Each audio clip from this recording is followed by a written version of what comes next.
We hold these truths to be self-evident, that all men are created equal. All right, it's time to get those brain cells melted with some good old-fashioned AP US history. And since we're starting a brand new unit, let's begin with a nice little review of what you should already know. And if you don't know this stuff, well then just pay attention because it's going to be on a test. Not really, but it is important stuff that you need to know for this unit. So let's get to it. Okay, so for this video, we're going to consider Chapter 1 of your textbook, which is aptly titled Chapter 1, Setting the Stage. The Colonies Before the Revolution. And if you look at the table of contents, you will see that this chapter covers the years from roughly 1607 to 1763.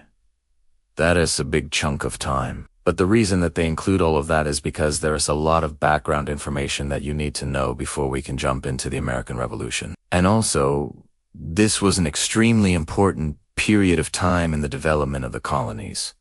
So let's go ahead and get started. Okay, so the first thing that you need to know about this time period is what daily life was like for the people who lived in the 13 colonies. And if you know anything about colonial life, you probably think of things like Puritans and Pilgrims and thatched huts and, well, I don't know, maybe some stuff like that. But most of the people living in the colonies during this time period were not Puritans. In fact, when we think about the population of the colonies at this point, we should remember that the vast majority of them were actually English. I mean, there were some Germans, some Scots-Irish, and a smattering of other Europeans, but the overwhelming majority were English. And the culture of the colonies was very similar to the culture of England, except for one significant difference, which we'll talk about in just a minute. Also, despite what you might think if you've been paying attention to my videos on the French and Indian War, it wasn't like everybody in the colonies lived in fear of attack from the French and Indians. Most people in the colonies lived in relative peace and quiet,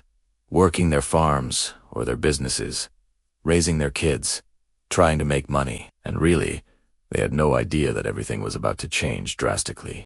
Okay, so what was daily life like in the colonies? Well, that's a complicated question, but let's go ahead and try to answer it. First of all, if you were living in New England, you were probably working as a subsistence farmer. Farms in New England were small and they mostly just provided enough food for the family. The soil in New England wasn't particularly good for farming, so most people had to work as something else as well. And in New England, the most common job outside of farming was fishing. See, the waters off the coast of New England were rich with fish, and many colonial families had at least one member who went out to sea to catch fish. It was a dangerous job, but somebody had to do it, and fish was a good source of protein for the families who ate it. Also, along the coast, there were lots of shipbuilders who constructed ships out of the timber that came from the abundant forests in New England. And then there was always the famous shipping industry in New England, which relied on the hard work of sailors to transport goods all over the world.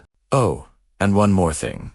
New England was home to many highly paid clergy members. The Puritans who settled in New England were very serious about their religion, and as a result, they paid their ministers very well. I mean, this is surprising when you consider the fact that ministers in New England essentially ran the entire social order. And that means that they had a lot of power and therefore a lot of wealth. Anyway, if you were living in the middle colonies, your life would be pretty similar to the life of a New Englander, except for the fact that the land in the middle colonies was much more hospitable to farming. In fact, the middle colonies became known as the breadbasket colonies because they produced so much wheat, barley, rye, oats, and the like. And so if you lived in the middle colonies, there's a good chance that you were a farmer. And lastly, if you lived in the southern colonies, you probably grew cash crops on a large plantation.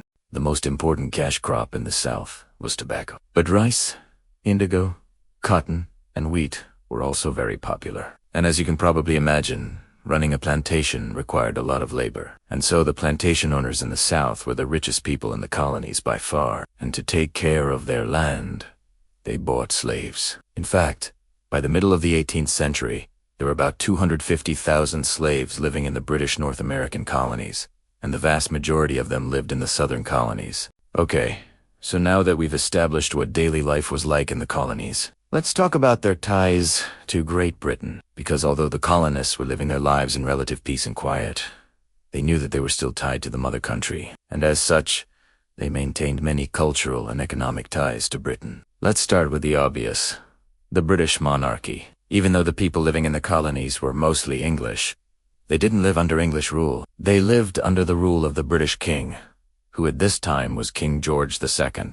Now, King George had no idea where the colonies were. He didn't appoint people to govern the colonies. Those were appointed by Parliament, and Parliament was run by a group of wealthy landowners who also had no idea where the colonies were. And so the only people who really understood the importance of the colonies were the merchants who benefited greatly from the triangular trade. Yeah, I'm talking about the trade route between the colonies, England and Africa, which involved the export of raw materials from the colonies to England, the export of manufactured goods from England to Africa, and then the export of slaves from Africa to the colonies. This triangular trade made the merchants in all three places a lot of money, and it forged a strong economic tie between the colonies and England. And this relationship with England was codified in a series of laws known as the Navigation Acts, which stated that all colonial trade had to be conducted on English ships, and that certain valuable items could only be exported to England. If you wanted to get around these laws, well, you'd have to smuggle.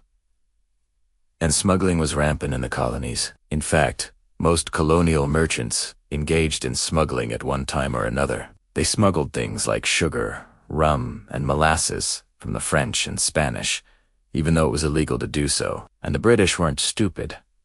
They knew that people were smuggling. They just chose to ignore it, because it wasn't worth disrupting the colonial economy over. I mean, think about how much money they were making off of the slave trade. And speaking of slavery, that was another way that the colonies were connected to England. You see, the Royal African Company was chartered by King Charles I in 1629, and its purpose was to establish a monopoly on the African slave trade for the English. And so the connection between the colonies and Africa was just as important as the connection between the colonies and England. And lastly, it goes without saying that the English language and English culture was everywhere in the colonies. Ministers in New England regularly quoted the Bible, which had been translated into English. Colonial newspapers were written in English and were filled with news from England. And generally speaking, the culture of the colonies was pretty similar to the culture of England. Okay, so that's everything that you need to know about this time period. Who's to remember the vast majority of people living in the colonies were English, and their lives were pretty similar to the lives of people living in England, except for the fact that they were living in America, and as a result, they shared many cultural similarities with the English. And that leads us to the last thing that we need to talk about in this video, and that is growing tensions between the colonies and England. Just because the colonists were culturally similar to the English and economically dependent on the English and politically loyal to the king, that doesn't mean that there wasn't some tension building between them. As this chapter demonstrates, there were definitely some clouds on the horizon, and you need to know about three of them. The first one is salutary neglect. Remember how the British government didn't really pay much attention to the colonies? Well, that was actually a good thing for the colonies. It allowed them to grow and develop in ways that they wouldn't have been able to if the British had been paying close attention. The British didn't understand the complexities of colonial life, and they didn't want to learn. And so they just sort of let the colonies do their thing. And that meant that the colonists were free to develop their own traditions and their own culture without interference from the mother country. However, salutary neglect ended during the French and Indian War. The war created a huge debt for the British government, and so they began to look to the colonies for help. The British began to impose new taxes on the colonies, but the colonists were outraged. They were used to having no taxes, and they weren't going to take it lying down. The second source of tension was the growing divide between the colonies and England over the issue of slavery. England had outlawed slavery in 1772, and while that didn't affect the colonies at all, since they were still allowed to continue importing slaves, it did set off alarm bells in the colonies, warning them that perhaps England would come for them next. And that's exactly what happened in 1774 when the British Parliament passed the Sugar Act and the Stamp Act, which placed new taxes on the colonies and required that they be collected in the colonies. This outraged the colonists, who began to protest the acts, and even boycotted British goods in order to hurt the economy of Britain. And the third source of tension that you need to know about is the growing sense of American identity. As the colonies developed and grew and changed, they became less and less like England and more like themselves. And as a result, a new American identity was beginning to emerge. The people who lived in the colonies were no longer just English people living in America.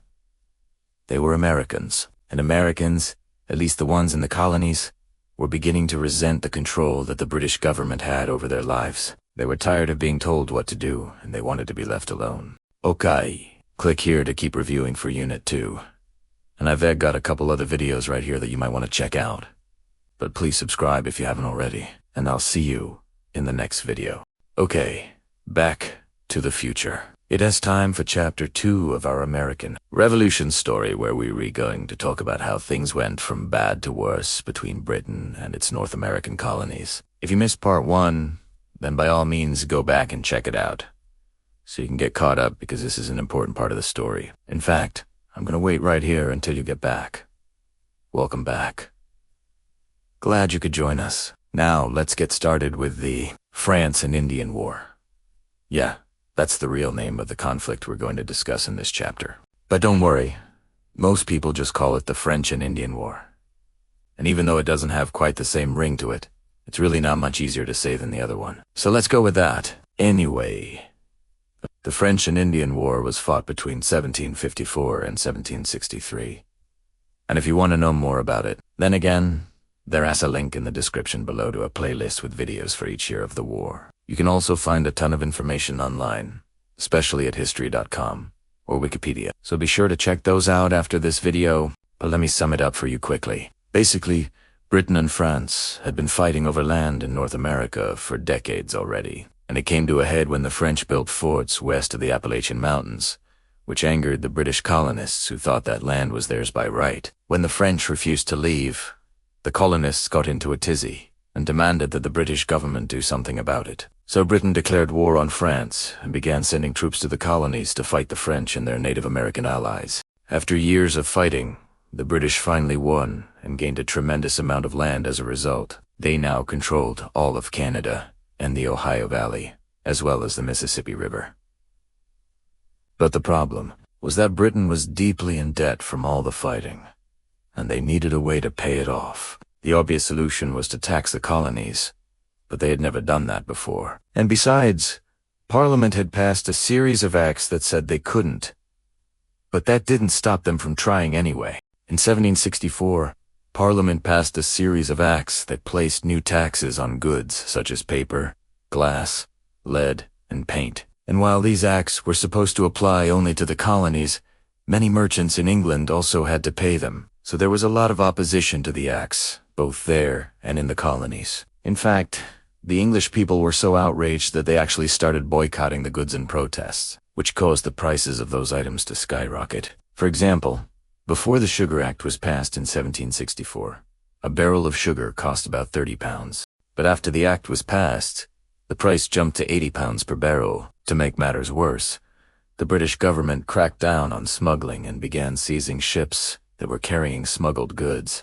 For example, in 1768, they seized the ship Liberty for smuggling molasses. This caused the colonists to grow even more resentful of British rule and suspicious of their motives. And then in 1770, things took a turn for the worse when the Townshend Acts were passed. These acts placed new taxes on goods such as tea, paper, paint, and glass, and they were different from the previous acts because they were enforced by a new group of officials called revenue cutters. These men were tasked with collecting the new taxes, and they were given the power to search private homes and businesses without a warrant. As you can imagine, the colonists were furious about this, and they began protesting the new taxes in a variety of ways. One of the most popular methods was to simply stop buying British goods and instead buy colonial goods whenever possible. For example, the Sons of Liberty, a secret society formed in the colonies to protest British rule, encouraged colonists to boycott British tea and coffee and switch to drinking cider and water instead.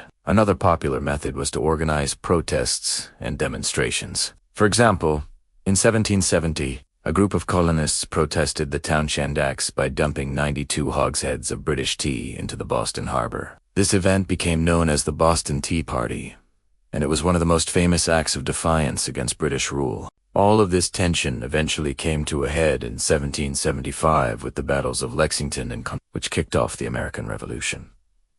And all because Britain needed money. Speaking of money, I know I mentioned in Chapter 1 that King George II was the king during this time period, but he wasn't technically the king of Great Britain yet. See, in 1707, the English and Scottish parliaments had agreed to merge their two kingdoms into one, creating the Kingdom of Great Britain. but King Anne died before it could happen. So when her nephew, King Jorrit, he came to power in 1714, the two kingdoms were still separate. That all changed. However, in 1727, when King George II took the throne, he was the first king to rule over both England and Scotland, officially making him the King of Great Britain. But he was also the King of Ireland, too, thanks to his mother, who was the daughter of King James I. In fact, King James II was forced to flee to Normandy after the English throne passed to King William III and Mary II. Anyway, all this is important because in 1732, King George II granted a charter to a group of colonists, led by James Oglethorpe, that established the colony of Georgia. What is significant about this is that it was the last of the original 13 colonies to be founded, and it represented a change in the way that colonies were being run. See, prior to this, most colonies were started by groups of investors called joint stock companies, who did so in order to make money. But Georgia was different. It was founded as a philanthropic colony, meaning it was intended to help people, not make money. Specifically, Oglethorpe wanted to create a colony where people who were in debt could come and start fresh. He also wanted to create a buffer zone between the other colonies and the Spanish colony of Florida. In addition to these changes, Georgia was also notable because it was the only colony that did not allow slavery. This was due to Oglethorpe's belief that slavery was inhumane, and he feared that it would undermine the colony's commitment to philanthropy. As a result, Georgia was a very different colony than the others, and it became a haven for people who were fleeing debt, persecution, or poverty in England. You see, up until this point, the colonies had been relatively isolated from the rest of the world. They were small and far away from Europe, so news and ideas were slow to reach them.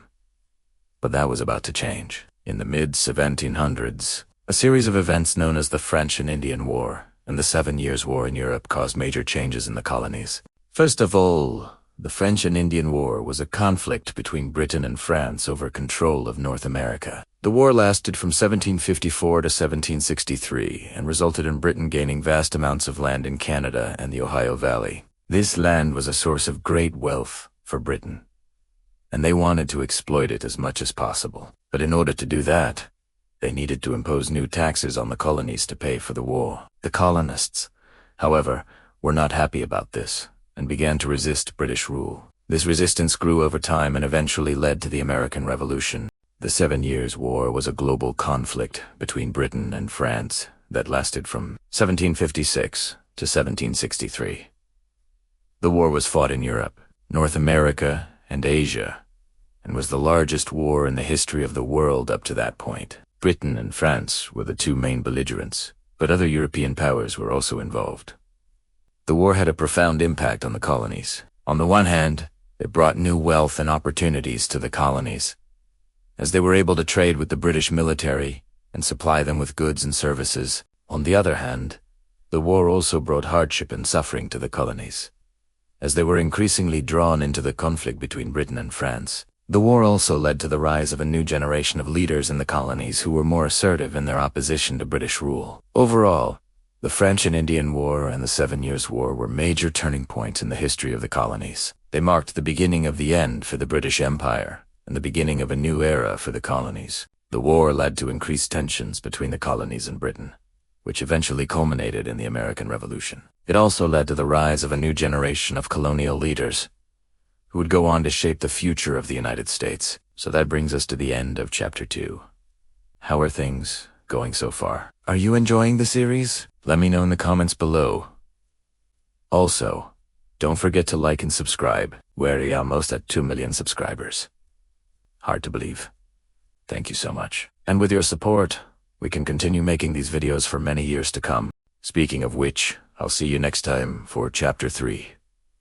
Until then, I'm out. Well, hey there. Welcome back to my channel. And in this video, we're going to look at Chapter 3 of our textbook, which covers the period between 1763 and 1776, focusing specifically on the Stamp Act and taxation without representation. So if you're ready to get them brain cows milked, then let's get to it. Okay, so before we get into the main event of this chapter, which is the Stamp Act, we need to talk about the aftermath of the French and Indian War. And I've already made a video on that, so I'm just going to trust that you watched it. And in that video, I explained how the cost of defending the Ohio Valley against the French resulted in a lot of debt for the British government, and so they needed to start raising revenue from the American colonies in order to pay off that debt. And so far, the colonists had been pretty agreeable to most of the new taxes, because they were only levied on a few select items, like sugar, tea, and paper.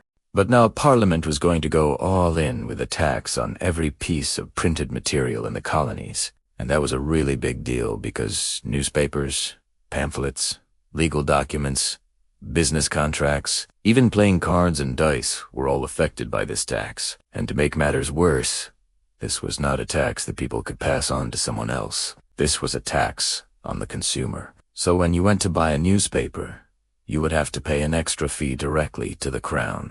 Now, Parliament defended this act by saying that since the colonists benefited from the protection of the British military, then they should be taxed in order to pay for that protection.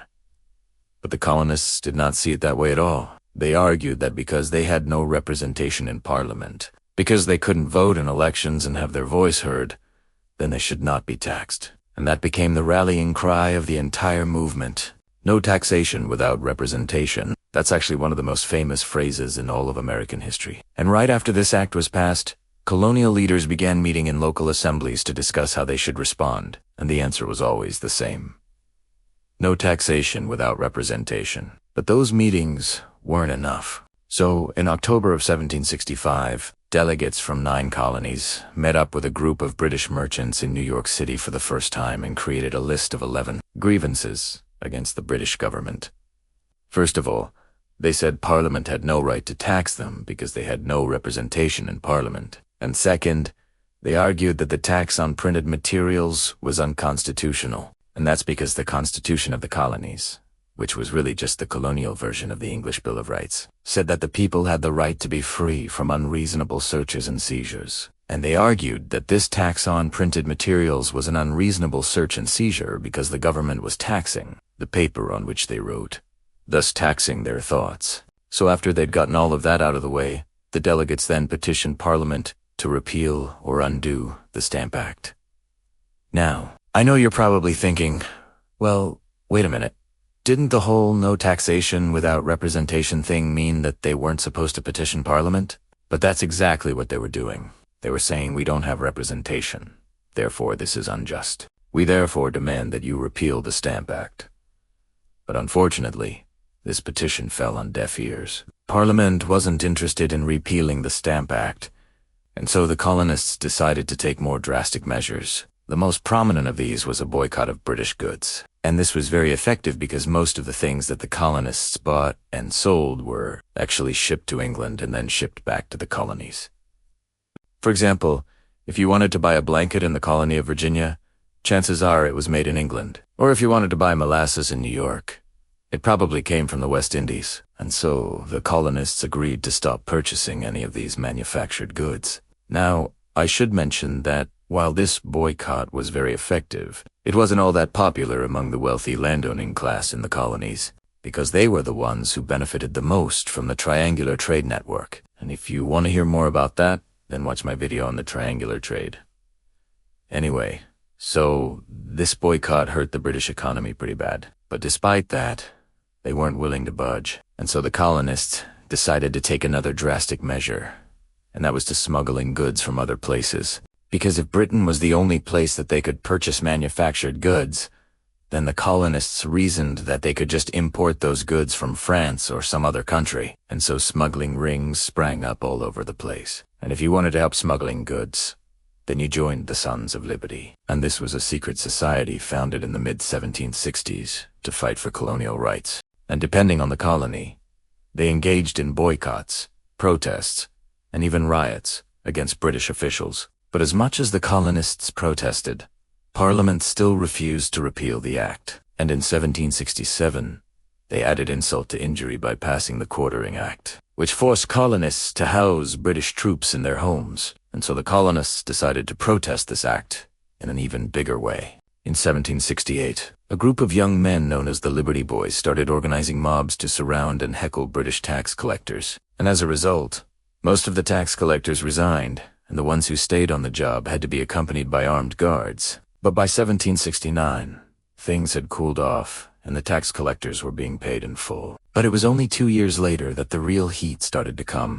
In 1770, a fight broke out between a group of heckling colonists and a patrol of British soldiers outside of a tavern in Boston, and 5 of the soldiers were eventually put on trial for manslaughter. And it was during this trial that the young lawyer John Adams, yes, that one, defended the soldiers. And though they were found guilty, he managed to convince the jury to show leniency, because the soldiers had acted in, and this helped to calm tensions between the colonists and the British troops. Meanwhile, the situation in New York was heating up because in 1773, Parliament passed the Townshend Acts, which placed new taxes on goods like glass, tea, and lead. And the colonists responded by forming a group called the Association of Merchants to enforce a boycott of British goods. And it worked so well that the British government had to remove the taxes from everything except tea. And then in 1774, they passed the Tea Act, which gave the East India Company a monopoly on tea sales in the colonies, meaning that they could undercut the price of smuggled Dutch tea and sell tea cheaper than anyone else. And that act brought the entire situation to a boiling point.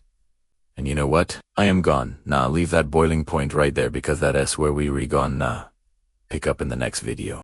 So if you want to be reminded about that next time, then click that subscribe button. I am glad we got to hang out for a couple of minutes, and I'll catch you on the flip-flop. Signing out. Hey there and welcome to my channel.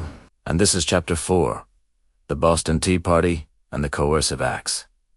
And if you're going to be studying Unit 4 for AP Government, this is your first stop on what promises to be an epic journey together. So in this video we look at how growing tension between Britain and its North American colonies led to the infamous Boston Tea Party, which was really more of a tea-spilling party, I guess, and then Britain's response, which included passing laws known as the Coercive Acts, or the Intolerable Acts. By the end of this video, you will be able to explain how events leading up to the American Revolution were shaped by the relationship between Britain and its colonies. So if that sounds like something you want to do, well, get those brain cells milked, because it's about to go down. Okay, so let's begin with the main idea of this section, which is that after Parliament passed the Tea Act in 1773, which gave the British East India Company a monopoly on tea sales in the colonies, colonists became increasingly frustrated with what they viewed as oppressive British policies. As a result, colonists in Massachusetts protested the Tea Act by dumping British tea into the Boston Harbor, an event that became known as the Boston Tea Party. And then Parliament responded to the Boston Tea Party with a series of punitive measures known as the Coercive Acts, or the Intolerable Acts. So before we get into the details, let's make sure we understand our chronology here. So the French and Indian War ends in 1763 and Britain is left deeply in debt. To pay for that war, Parliament began a program of increased taxation on the colonies. That leads to protests, and then to the American Revolution. In 1770, there was the Boston Massacre. In 1773, Parliament passes the Tea Act, which gives the British East India Company a monopoly on the sale of tea in the colonies. Colonists protest the Tea Act by dumping 92,000 pounds of tea into the Boston Harbor on December 16, 1773. Parliament responds to the Boston Tea Party with the Coercive Acts, also known as the Intolerable Acts, in 1774. And all of this leads up to the events of 1775 and 1776 when war breaks out and we get the Declaration of Independence. So now, let's dive into some details. Okay, so first things first, let's talk about the Tea Act. So Britain, as we've already established, was in debt. The cost of the French and Indian War had nearly bankrupted them, and Parliament decided to address that issue through taxation without representation. Well, not technically new. They'd been doing that since the end of the 7 Years' War. But this one was a real doozy. So the Tea Act was a tax on tea. And at first blush, it doesn't seem like such a big deal, except that the tax placed an unfair burden on the colonies, especially when compared to Britain, who was exempt from paying the tax. Now, keep in mind, most people in the colonies didn't even drink tea. They were perfectly happy with their good old-fashioned cider, but they did drink a lot of water. And, as it turns out, the Tea Act taxed all tea, including water, tea, which was basically just hot water. Anyway, The East India Company had a monopoly on tea sales in America, and that meant that smugglers and merchants in the colonies couldn't sell tea without paying a tax. But here's where it gets confusing. The tax was repealed in 1775, but it was replaced with another tax, the Townshend Acts. So now there are two taxes on tea, but at least the second one only lasted for 3 years. And then after that, there were no taxes on tea at all. But the problem is that Parliament didn't repeal the first tax, the one that had been in place since 1769. And that meant that the East India Company was still taxing the colonies on tea sales. And that meant that people in the colonies still couldn't smuggle tea without paying that tax. And that meant that the merchants in the colonies had to pay that tax. And that meant that people in the colonies had to pay that tax when they bought tea. Okay, so what was the significance of the Tea Act? Well, the significance of the Tea Act was that it demonstrated that Parliament was willing to do whatever it took to raise money from the colonies, and that meant that the colonists' fears about taxation without representation were becoming a reality. They knew that they had no voice in Parliament, but they also knew that they were being taxed by Parliament, and that led to a great deal of frustration. And remember, this was the same East India Company that had driven the colonists into smuggling tea in the first place. And now, they were taxing them for buying smuggled tea. And that meant that people in the colonies could no longer afford tea. And that meant that they had to find a substitute for tea. And that meant that they had to drink coffee. And then that meant that they had to open new coffee shops. And then that led to the American Revolution. Just kidding. It didn't lead to the American Revolution. It led to the Boston Tea Party. Okay, so let's talk about the Boston Tea Party, which was a protest against the Tea Act. On December 16, 1773, members of the Sons of Liberty, which was a group that was organized to protect the rights of the colonists, snuck onto 3 ships carrying tea owned by the British East India Company and dumped their cargo into the Boston harbor. This event, which became known as the Boston Tea Party, was a symbolic act of defiance against British policies, and it demonstrated the growing tension between Britain and its colonies. So, why did they choose tea? Well, tea was the perfect symbol of British oppression. Not only was it a good way to get back at the British East India Company, but it was also a way to make a statement about taxation without representation. And if you think about it, there really wasn't anything more representative of the colonies than tea. After all, tea was one of the most popular drinks in the colonies, and it was a staple of colonial life. It was also a very visible way to make a statement, because tea was usually sold in small shops, and that meant that everyone could see it. And then that meant that everyone could hear about it, and that meant that everyone could get angry about it. Now the British response to the Boston Tea Party was swift and harsh, and it was designed to punish the colonists and to discourage them from further acts of defiance. And that's why the Coercive Acts were passed, also known as the Intolerable Acts. So the Coercive Acts were a series of punitive measures passed by Parliament in response to the Boston Tea Party. The goal of these acts was to punish the colonists and to discourage them from further acts of defiance. And I mean, they really went overboard on this one. Like the colonists had dumped 92,000 pounds of tea into the harbor. And Britain's response was to punish them for dumping 92,000 pounds of tea into the harbor. It was like a toddler throwing a tantrum and taking away the Legos. So the first of these acts was the Boston Port Bill, which closed the port of Boston until the East India Company had been compensated for the tea that had been destroyed. And that meant that the city of Boston would not be able to trade until they paid the East India Company back for the tea. And that was a huge deal because Boston was a major port city, and the closure of the port had a devastating impact on the local economy. The second act was the Massachusetts Bay Charter, which revoked the Massachusetts Charter and placed the colony under direct control of the British government. And that meant that the Massachusetts Assembly could no longer meet unless Parliament said that they could, and that meant that the colonists lost their right to self-government. The third act was the Administration of Justice Act, which allowed royal officials to be tried in England rather than in the colonies, and that meant that they would no longer be subject to the jurisdiction of the colonial courts. And the fourth act was the Quartering Act, which required colonists to house and supply British troops. And that was a major point of contention because the colonists viewed the presence of British troops in the colonies as a form of occupation. Now, the Coercive Acts were met with a mixture of outrage and defiance in the colonies. Many colonists saw the acts as a tyrannical infringement on their rights and liberties, while others saw them as an opportunity to resist British rule. And that resistance took many forms, including boycotts of British goods, protests, and even armed rebellion. Okay, I hope that helped. If you want even more help, click right over here and grab a view packet, which is going to help you get an A in your class and a 5 on your exam in May. I've got videos on all the other chapters right here. So click away if that's something you're into. Subscribe if you want me to keep making these videos, and I shall surely oblige. Signing out. Okay, it's time for Chapter 5. The First Continental Congress, 1774. And in this video, we gonna see how the Patriots created the First Continental Congress and figure out why they did that. So if you're ready to get those brain cells melted, let's get to it. Okay. So in the last video, we left off with the very exciting conclusion that things were getting kind of tense between Britain and its North American colonies. And really by the end of that video, we had established the groundwork for what would eventually become a full-blown revolution. But here's the thing. The relationship between Britain and its colonies was not like a light switch that could just be flipped from off to on. It was more like one of those dimmer switches, right?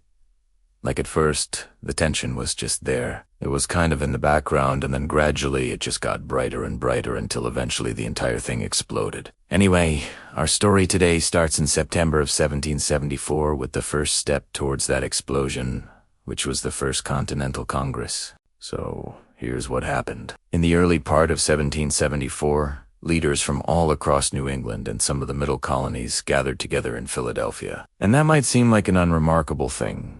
Like, oh, a bunch of guys got together in Philly. Big deal. But no, this was actually a very big deal. Because this was the first time that leaders from all across the colonies had gotten together and formed a unified colonial voice. And here's another thing that you need to know about this Congress. These guys weren't a bunch of rabble-rousers who wanted independence from Britain.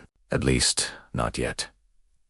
I mean, that's how most people remember the American Revolution. It was this glorious time when brave rebels stood up against the tyranny of the British Empire and won freedom for themselves and future generations of Americans. And while that's a great story, that's not exactly what was going on in the minds of these delegates. As we've seen throughout this course, many of them were still very loyal to the king and to Britain, and they didn't want independence. What they wanted were the same rights that the British people enjoyed. They wanted representation in Parliament. They wanted the right to vote. They wanted the right to fair trial by jury. These were the kinds of things that people in Britain took for granted, but that the colonists did not have. And so that's what they were demanding in the First Continental Congress.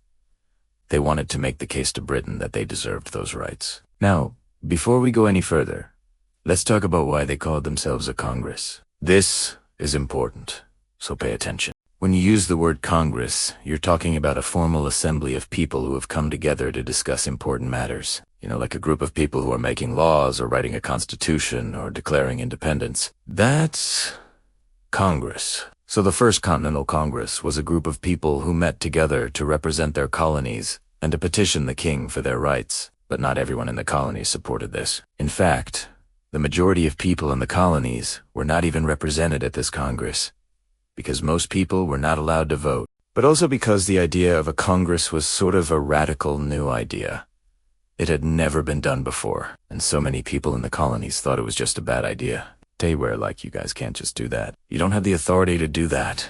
Anyway, the point is that not everyone was excited about the First Continental Congress, but those who were represented there argued that they needed to take a stand against Britain. And that brings us to the question, why? Why did they call for this Congress? Well, the answer to that question is best found in the document known as the First Continental Congress, a list of grievances. Now, this document was written in 1774, and it outlined all the ways that the British government had wronged the people of the colonies. And it is really important to understand that this document was written not only to inform the colonists of their rights, but also to inform the British people of their rights. See, these men were not trying to sever ties with Britain. They were trying to remind both the British people and the British government of the rights that they were supposed to be enjoying. Now, in order to understand the contents of this document, you need to know a few things about the state of colonial America in 1774. And that's going to require a little bit of a detour into life in colonial America. So hang with me here. Okay, so picture life in colonial America in 1774. Imagine yourself living in Boston or New York City, except instead of skyscrapers, there are wooden buildings everywhere, and instead of cars, there are horses. Everywhere the streets are filled with merchants hawking their wares and artisans plying their trades. There are blacksmiths and silversmiths and coppersmiths and bakers and butchers and coopers and weavers and shoemakers and tailors. And all of these jobs fall under what we call in history the category of artisan, which is just a fancy way of saying regular folks who make stuff. And generally speaking, artisans were better educated than most people in the colonies. They had to be, because they had to learn a trade. They often owned property, and they usually voted. Now, contrast that with the planter class, which was largely made up of wealthy landowners, who specialized in growing cash crops like tobacco on large plantations. And on these plantations, they used indentured servants and slaves to do most of the work. And this means that the planter class was generally much wealthier than artisans. But they were also less educated, and they had less contact with people outside the colonies. And then there was the third group, which we'll call the middle class. And this was a group of people who were successful merchants, lawyers, doctors, ministers. They had lots of money and influence, but they didn't own plantations or factories. And these three groups, the planter class, the artisan class, and the middle class, all had different ideas about how the colonial government should operate, and those differences would come to define the First Continental Congress. So let's start with the planters. Planters were mostly from the southern colonies, and they had a pretty conservative point of view. They were happy with the way things were going in the colonies, and they didn't want to rock the boat. For them, the main threat to the well-being of the colonies was the growing power of the middle class. Ever since the end of the French and Indian War, the middle class had been gaining more and more power in the colonies, and the planters feared that the middle class would eventually take over the southern colonies entirely. And so the planters wanted the government to stay exactly as it was. They didn't want any changes at all. Then there were the artisans. Artisans were mostly from New England, and they were the opposite of the planters. They were tired of the way things were going in the colonies, and they wanted change desperately. They felt that the British government was oppressing them, and they wanted more power in order to protect their interests. And so the artisans were the driving force behind the First Continental Congress. They wanted to change the way the colonies were being governed. And then there was the middle class.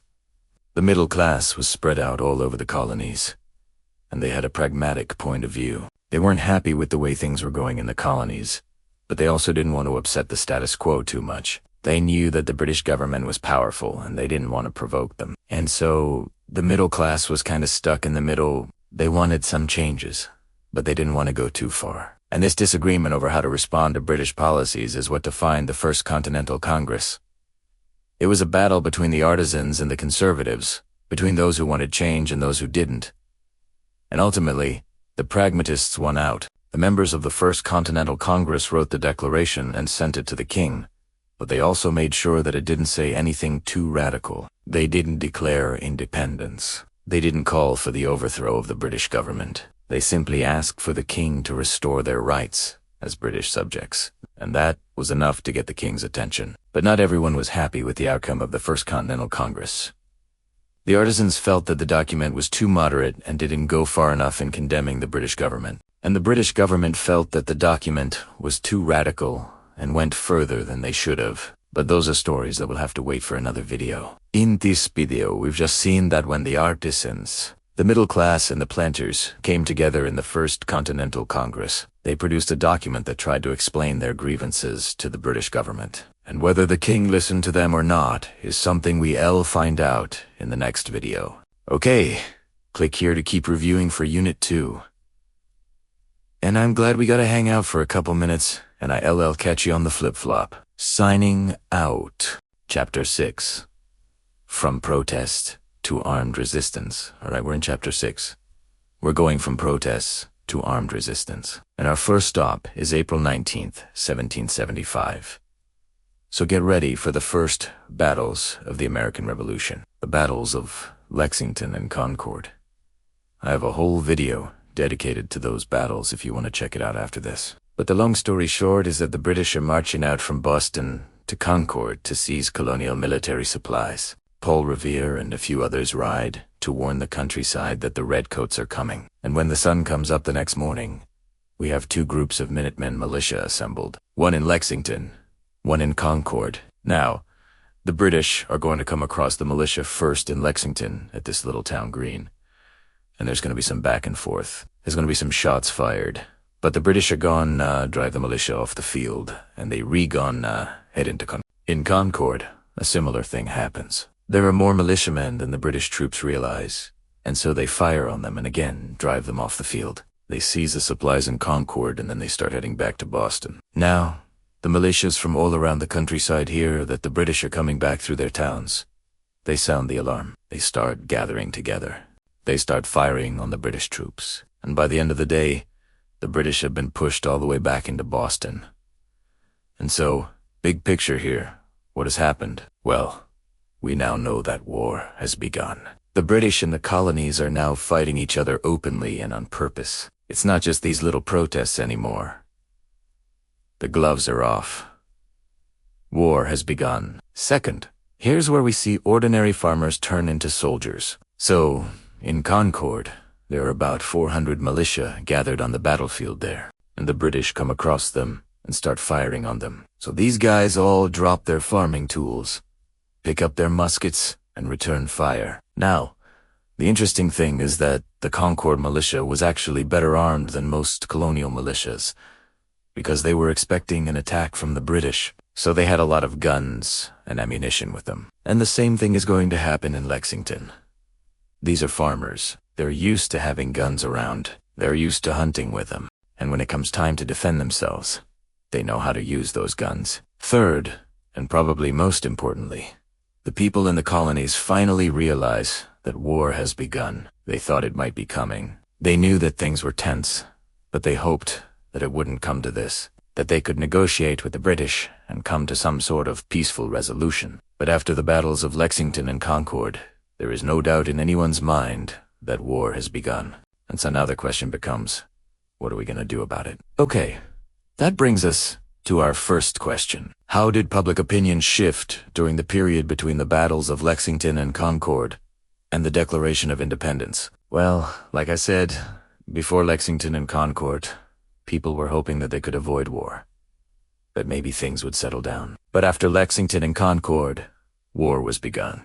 So now the question becomes, okay, now that we're at war, should we keep fighting, or should we try to end it? Now, the answer is, obviously they're going to keep fighting. And if you ask me why, I would say, well, it's pretty obvious. When someone declares war against you, you don't just say, oh, all right, I guess I'll just go ahead and surrender now.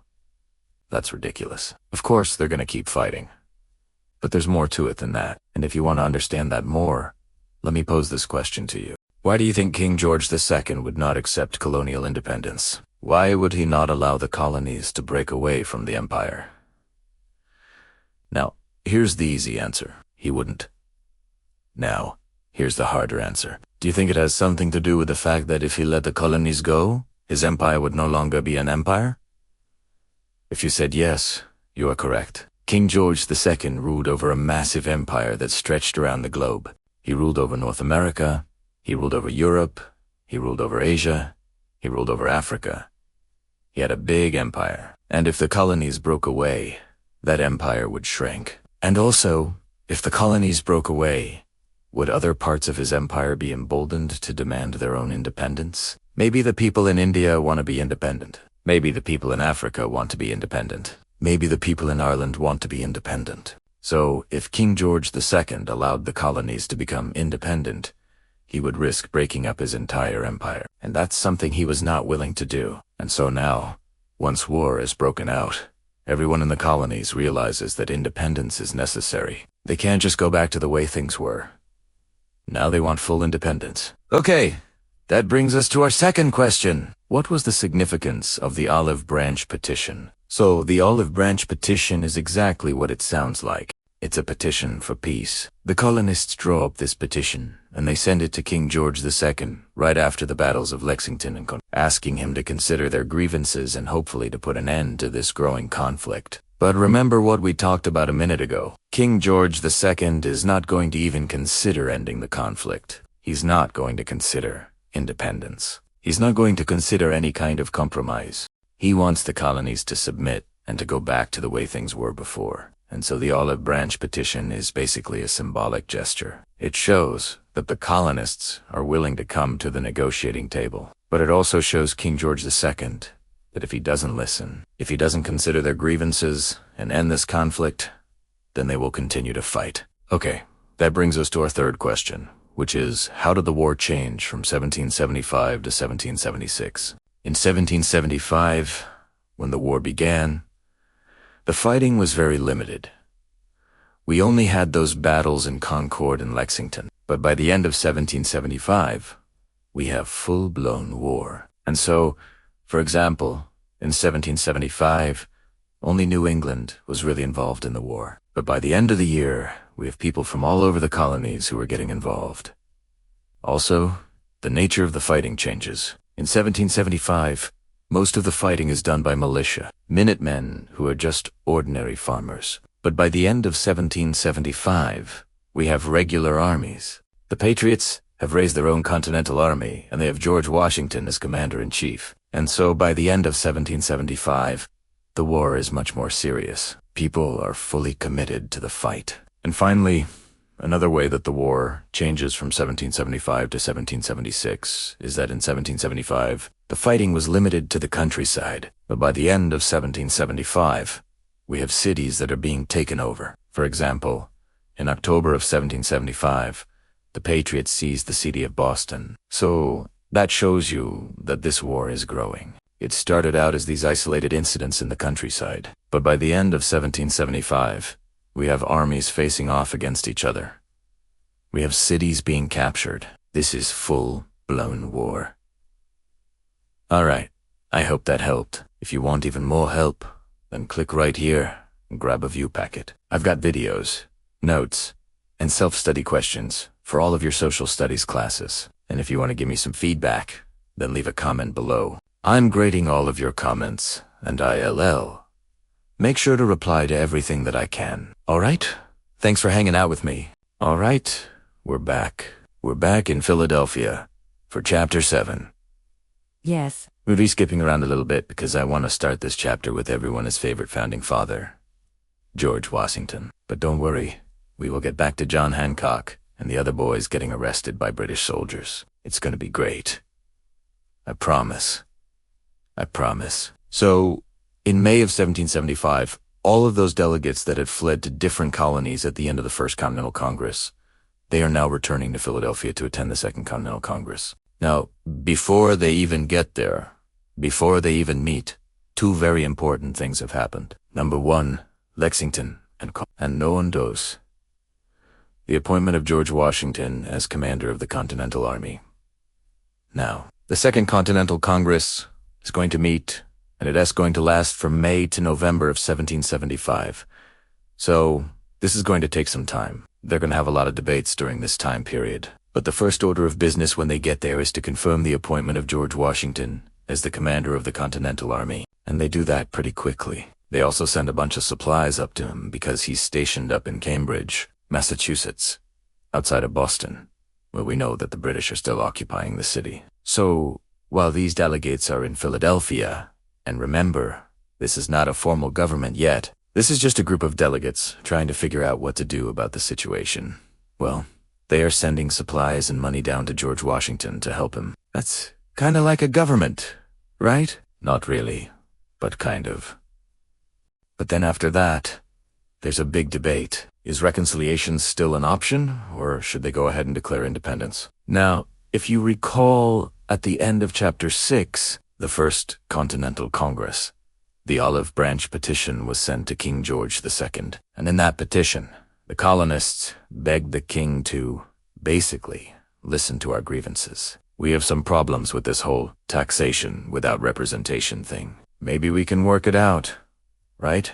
Please, please, let's not fight a war. But the king never responded. He didn't respond because he didn't care. But also, it wasn't exactly the best timing because right after that petition went to the king, the battles of Lexington and Concord happened. So, obviously, once those battles happened, the die was cast. You could say the die was cast. I think that's what that means. Look it up. But anyway, even though everyone agreed that war had kind of been forced upon them at this point, there were still people who wanted reconciliation. Most of them were from the South and the Middle Colonies. They didn't want independence. They were happy being part of the British Empire. They were afraid that independence would bring chaos and ruin to their economy. They were afraid that they would lose their way of life. Now, on the other hand, the New England colonies were all about independence. I mean, they had started the whole revolution, right? The whole thing kicked off with the events in Massachusetts. So, naturally, they wanted independence. And so, as you might expect, the debate is going to rage between these two sides until July, when Thomas Jefferson finally gets up in front of the Continental Congress and gives this famous speech, which starts off with, "Mr. President, we have done everything that may be expected from us in conciliation. We have appealed to your Majesty's humanity. We have appealed to your Majesty's honor. We have appealed to your Majesty's self-interest. What are we to do next?" Boom. That's the bomb, baby. That's a good speech. After hearing that, I think you can probably guess which side eventually won the argument. Independence. After much debate and discussion and revisions, the Continental Congress adopted the Declaration of Independence on July 4th, 1776. Before we move on, if you are enjoying this series, I would love it if you would subscribe. It's totally free and it helps out a ton. Also, alright, let's keep going. So, after the Declaration of Independence was adopted, John Hancock was actually in Philadelphia, and he celebrated by giving everyone beer and cakes. Pretty classy, right? John Hancock. John Hancock was awesome. So, now that they had declared independence, the next thing to do was to form a new government. And this is where things get a little bit confusing and messy. The Articles of Confederation, which was basically a governing document for the United States, the government of the United States during this time period, the Articles of Confederation didn't go into effect until 1781. So, technically, from 1776 to 1781, the United States did not have a national government. The governing document that they were using was called the Articles of Confederation, and it was the same one that they had adopted at the First Continental Congress. And it outlined how states would be represented equally in Congress and how decisions would be made. But the problem was that this governing document had been written before the United States had any states. I mean, yes, there were 13 colonies that had declared independence from Britain, but they weren't states yet. Like, we know that Virginia became a state in 1776, but that's not what I mean. What I mean is that none of the colonies had written constitutions or anything like that. The Articles of Confederation was designed for states to join as equals. Each state would have one vote, no matter what. Well, here's the problem. When you write a governing document, and you don't have states, how do you get states? Well, in order to get states, you need to form governments, right? You need to set up local governments in each colony that would then become a state, right? Well, most of the colonies had already set up provisional governments when they broke away from Britain. In Massachusetts, for example, the provincial government had been thrown out. John Hancock had become governor. There was a council that had been formed. Things were running smoothly in Massachusetts. That's why John Hancock was in Philadelphia at the Second Continental Congress. He wasn't just hanging out because he liked the city. But anyway, for the sake of time and simplicity, I'm going to skip over all of that and just tell you that by 1777, every former colony had written a constitution and they had set up a government, and they had representatives in the Continental Congress. Now, if you want to learn more about the process of how each state set up its government, you can click right here and watch my video on the Articles of Confederation. I explain all of that in that video. I also talk about how the Articles of Confederation failed. It's a great video. Go check it out. Alright, so since we skipped all that, let's just move on to the main point here. Let's talk about the land. Remember, one of the main reasons the colonists wanted to break away from Britain was because they wanted more land. Well, now that they had broken away from Britain, who owned all that land? Was it still the British? Could they claim all that land for themselves? How was this going to work? Well, there were three options. No. 1. They could continue to claim all of the land west of the Appalachian Mountains. as part of their respective colonies. No. 2. They could divide all that land equally among the 13 states. Or non tres, they could form a national government, and then that government would own all the land, and the people would own the states. What ended up happening was a combination of 1 and 3.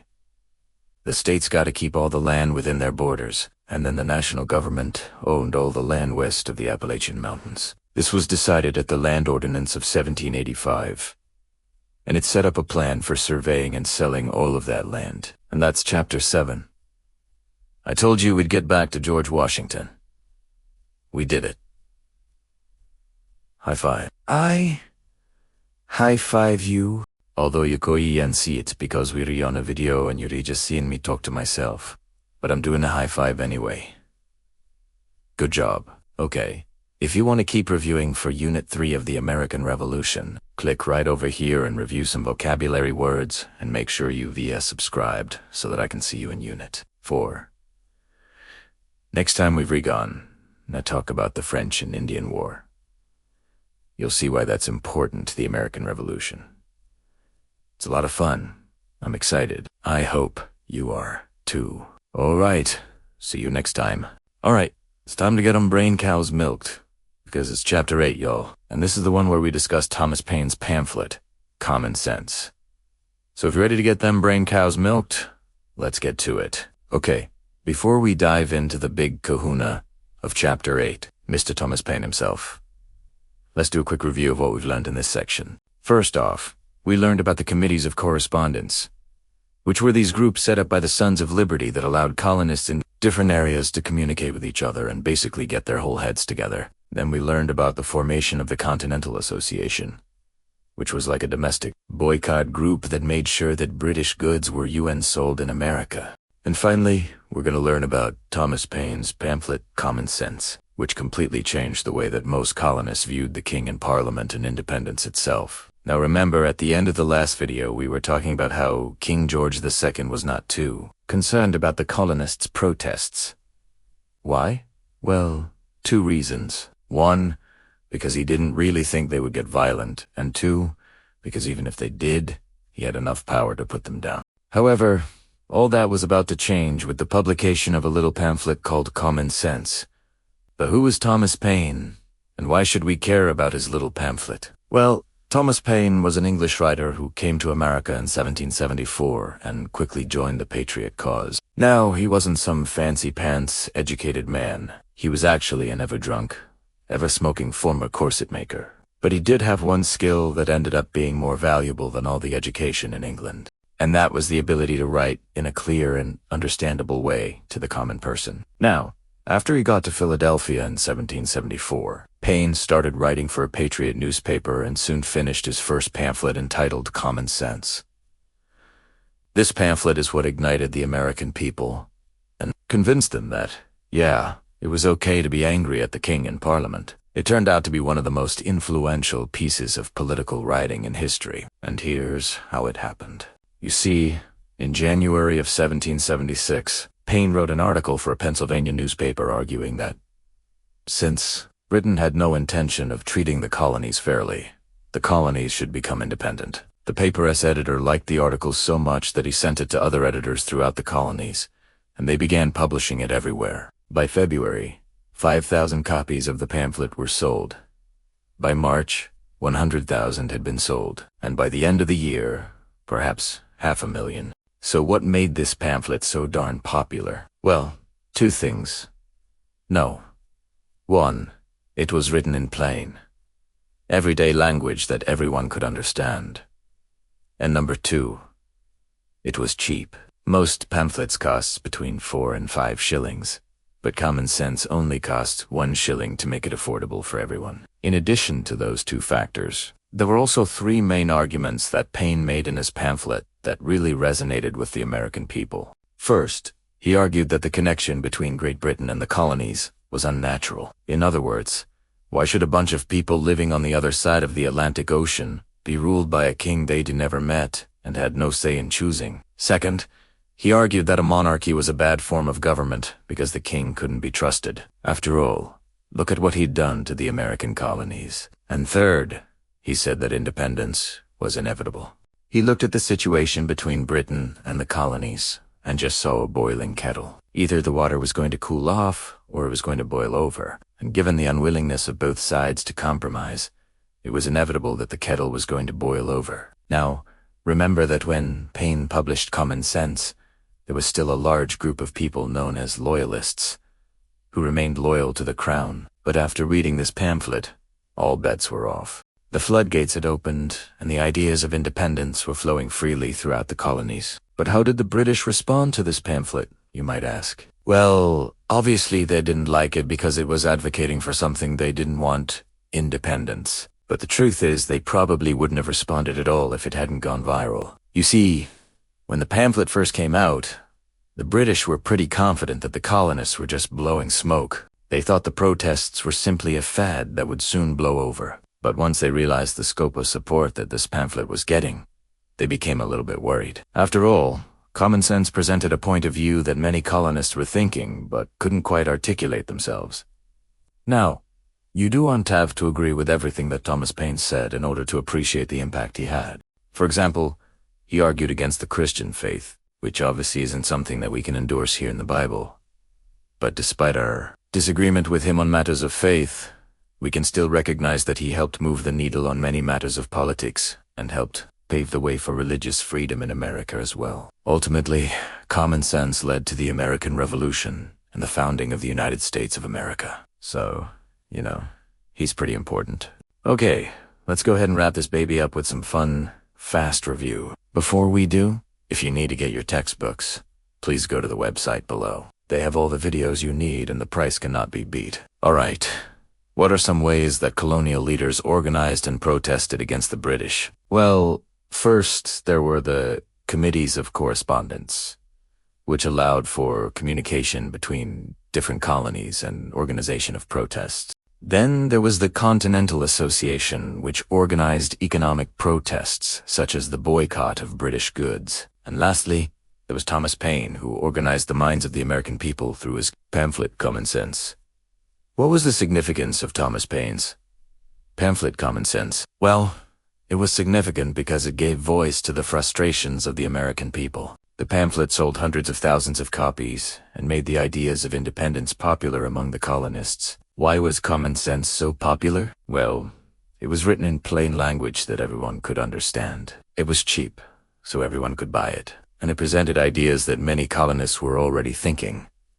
How did the British respond to Common Sense? Well, initially they didn't take it seriously because they thought the protests were simply a fad, but then they became worried when they realized how popular the pamphlet was becoming. And that's it. If you want me to keep making these videos, express your undying love and support by clicking that subscribe button and commenting below. And if you want to show your undying support in another way, well, like the video, share it, and make sure you get those brain cows milked.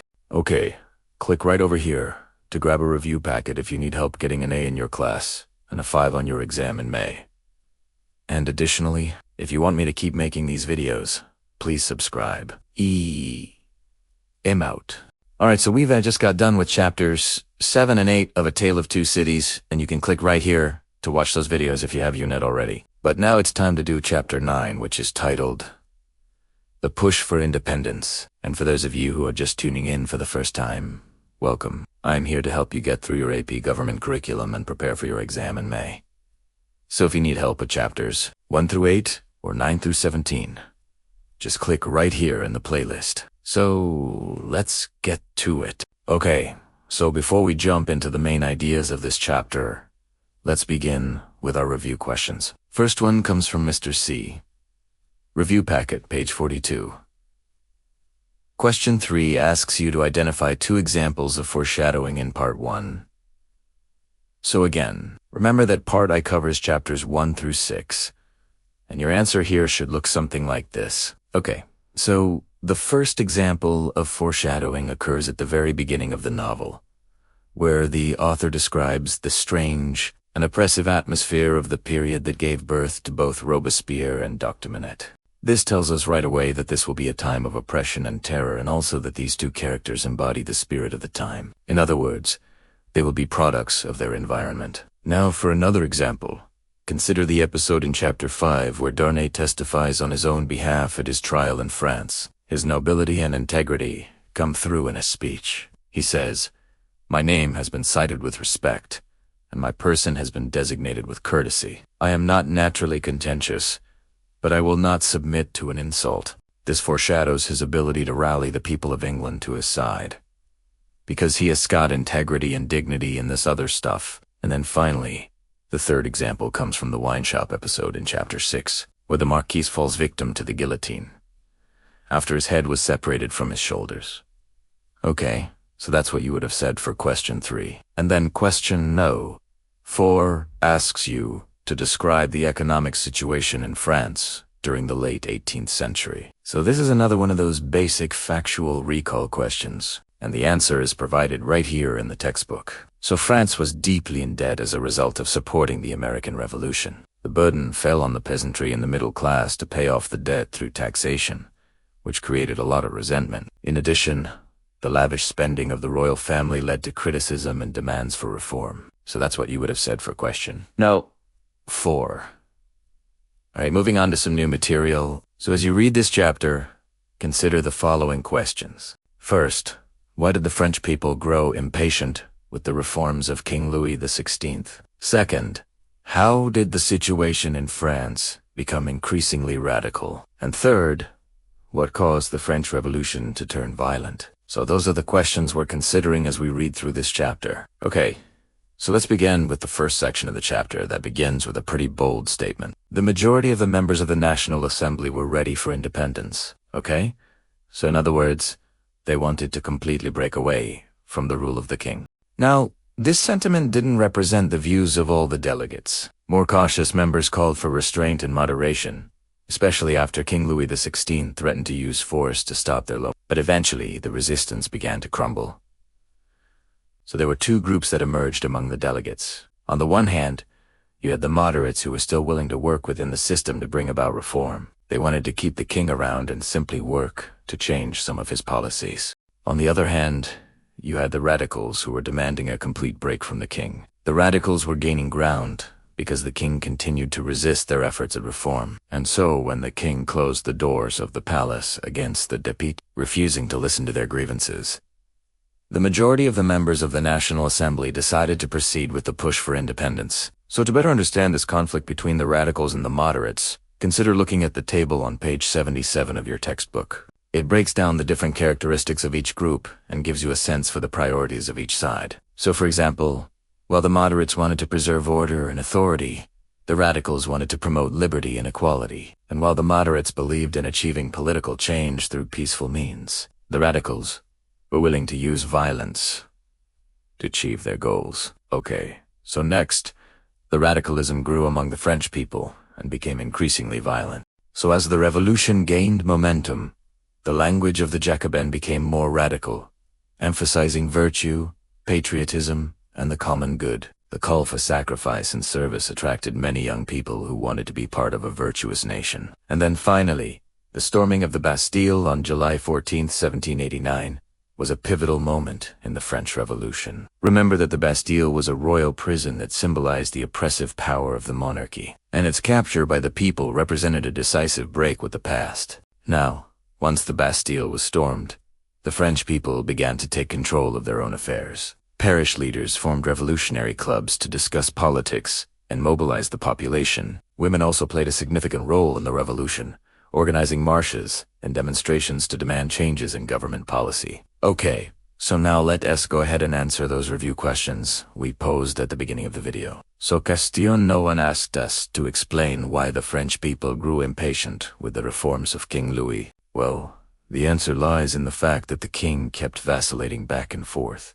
Remember, Louis wanted to clamp down on the power of the nobles and work to reform the system. But then he would have these moments where he would try to restore the authority of the monarchy. For example, he tried to flee Paris in disguise, only to be recognized and return to the capital. He attempted to hire foreign troops to put down the revolution, and he even tried to write letters begging for assistance to the monarchs of Europe. And this constant back and forth left the French people feeling like they could never trust the king. And that's why the revolutionaries grew increasingly radical in their demands. They felt like the king would never truly give up his power, so they needed to use increasingly radical tactics to force him out of office. Okay, so that's what you would have said for question no.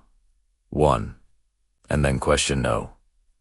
2 asks us to explain how the situation in France became increasingly radical. Well, the answer is twofold. First, the king kept vacillating on the issue of reform, which meant that the revolutionaries never felt like their interests were truly being represented. And second, the royal family was unwilling to give up their power. The king's attempts to flee Paris and his efforts to get European countries to intervene in the conflict showed the revolutionaries that they could never trust the king. And that meant that they needed to push for more radical solutions to their problems. And what was the most radical solution? Well, the answer is provided right here in your textbook. The most radical solution was complete independence from the king. Okay, so that's what you would have said for a question no. 2, and then finally, question no.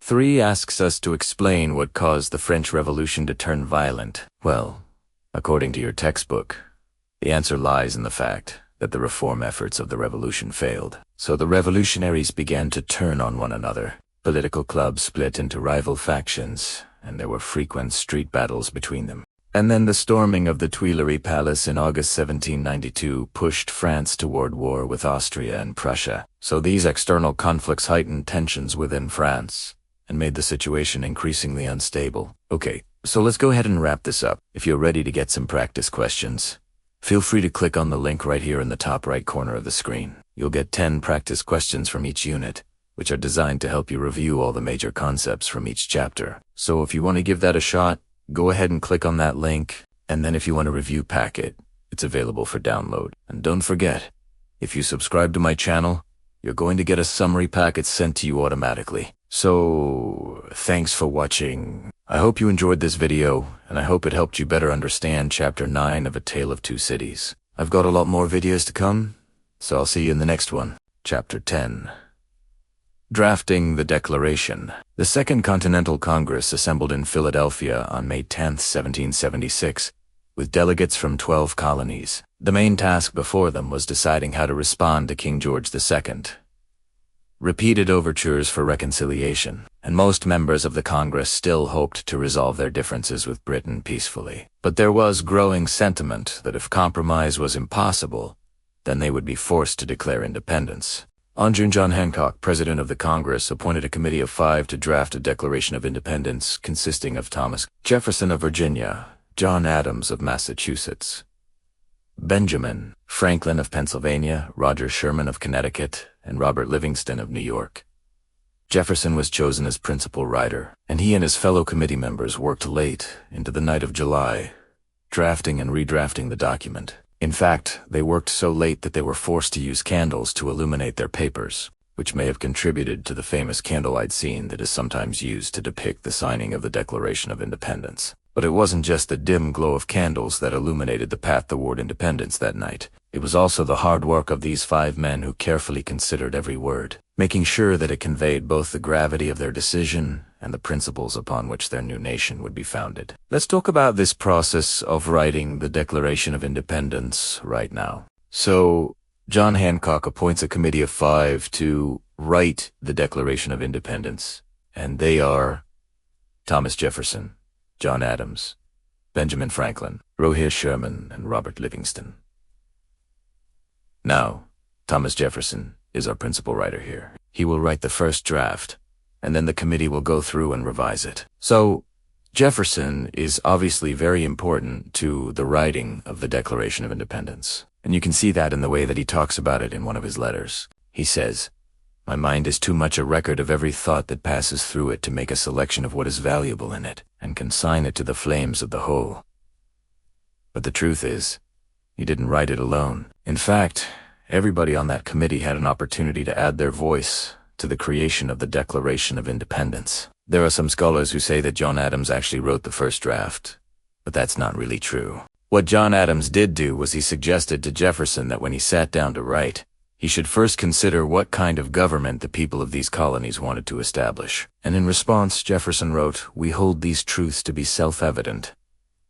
that all men are created equal, that they are endowed by their Creator with certain unalienable rights, that among these are life, liberty, and the pursuit of happiness, that, to secure these rights, governments are instituted among men, deriving their just powers from the consent of the governed. And these are words that could not have been written by John Adams or any of the other members of the committee. These are words that came from the pen of Thomas Jefferson, and they express the central tenet of American political thought, that government draws its power from the people and that the people have a right to alter or to abolish. That government, whenever it becomes destructive of their rights. This is why Jefferson is considered the principal author of the Declaration of Independence. But it was not just Jefferson's pen that made these words possible. It was also the ideas of the Enlightenment philosophers that he and his fellow committee members had studied so carefully. They took the ideas of John Locke and Baron de Montesquieu and others and applied them to the situation at hand. You can see this in the opening paragraph of the Declaration, which clearly echoes Locke's theory of natural rights. And you can also see it in the separation of powers outlined in the document. The king has violated the social contract by disregarding the rights of the people, and therefore, the people are free to alter or to abolish that government. But the words of the Declaration of Independence were not simply inspired by Enlightenment ideals. They were also the product of the experiences of the American colonists. For years, they had lived under the oppressive rule of King George II, and they knew firsthand the evils of tyranny. And it was this knowledge that informed the passionate language of the document. Consider, for example, the long list of grievances that Jefferson wrote against the king. Each one of these charges was the result of specific acts by the British government that had hurt the people of the colonies. And Jefferson wove those grievances together in such a way that the reader could easily see the injustice of the king's rule. And it wasn't just the grievances that were informed by their experiences. The very idea of declaring independence was the result of years of growing tension between the colonies and Great Britain. For many years, the colonists had tried to work within the system to address their grievances, but it was clear that the king was not willing to listen, and so they were forced to take the drastic step of declaring independence. Finally, we need to remember that the Declaration of Independence was not just a theoretical exercise. It was a political document with very real consequences. The men who signed it knew that they were risking their lives by doing so. If the Congress had voted against independence, then they might have been able to avoid the coming conflict. But once they declared independence, there was no turning back. They were committed to the cause of liberty, and they were willing to fight and die for it. So, Jefferson worked late into the night of July with his committee, and then on July, the Congress met to discuss the document that he had drafted. After some minor changes were made, the document was adopted by the Congress and signed by the delegates. And that's how the Declaration of Independence was written. It was the product of careful planning and research, the best efforts of a brilliant group of writers, and the experiences and hopes of a people who were struggling for freedom. It was also the product of a particular set of circumstances. The king's repeated overtures for reconciliation, the growing sentiment in the colonies that peaceful resolution was impossible, and the fact that the Congress had appointed a committee of 5 to draft a Declaration of Independence. In short, it was the product of history. I hope that you enjoyed learning about the writing of the Declaration of Independence. If you did, please feel free to check out my other videos. I've got lots of great content for you there. And until next time, stay curious. Okay, before we go, let's review some of the key points from this video. The Declaration of Independence was written by a committee of 5 men: Thomas Jefferson, John Adams, Benjamin Franklin, Roger Sherman, and Robert Livingston. Thomas Jefferson was the principal author, and he wrote the first draft of the document. The Declaration was influenced by the ideas of Enlightenment philosophers like John Locke and Baron de Montesquieu. It was also informed by the experiences of the American colonists under the oppressive rule of King George II. The Declaration was adopted by the Second Continental Congress on July 4, 1776.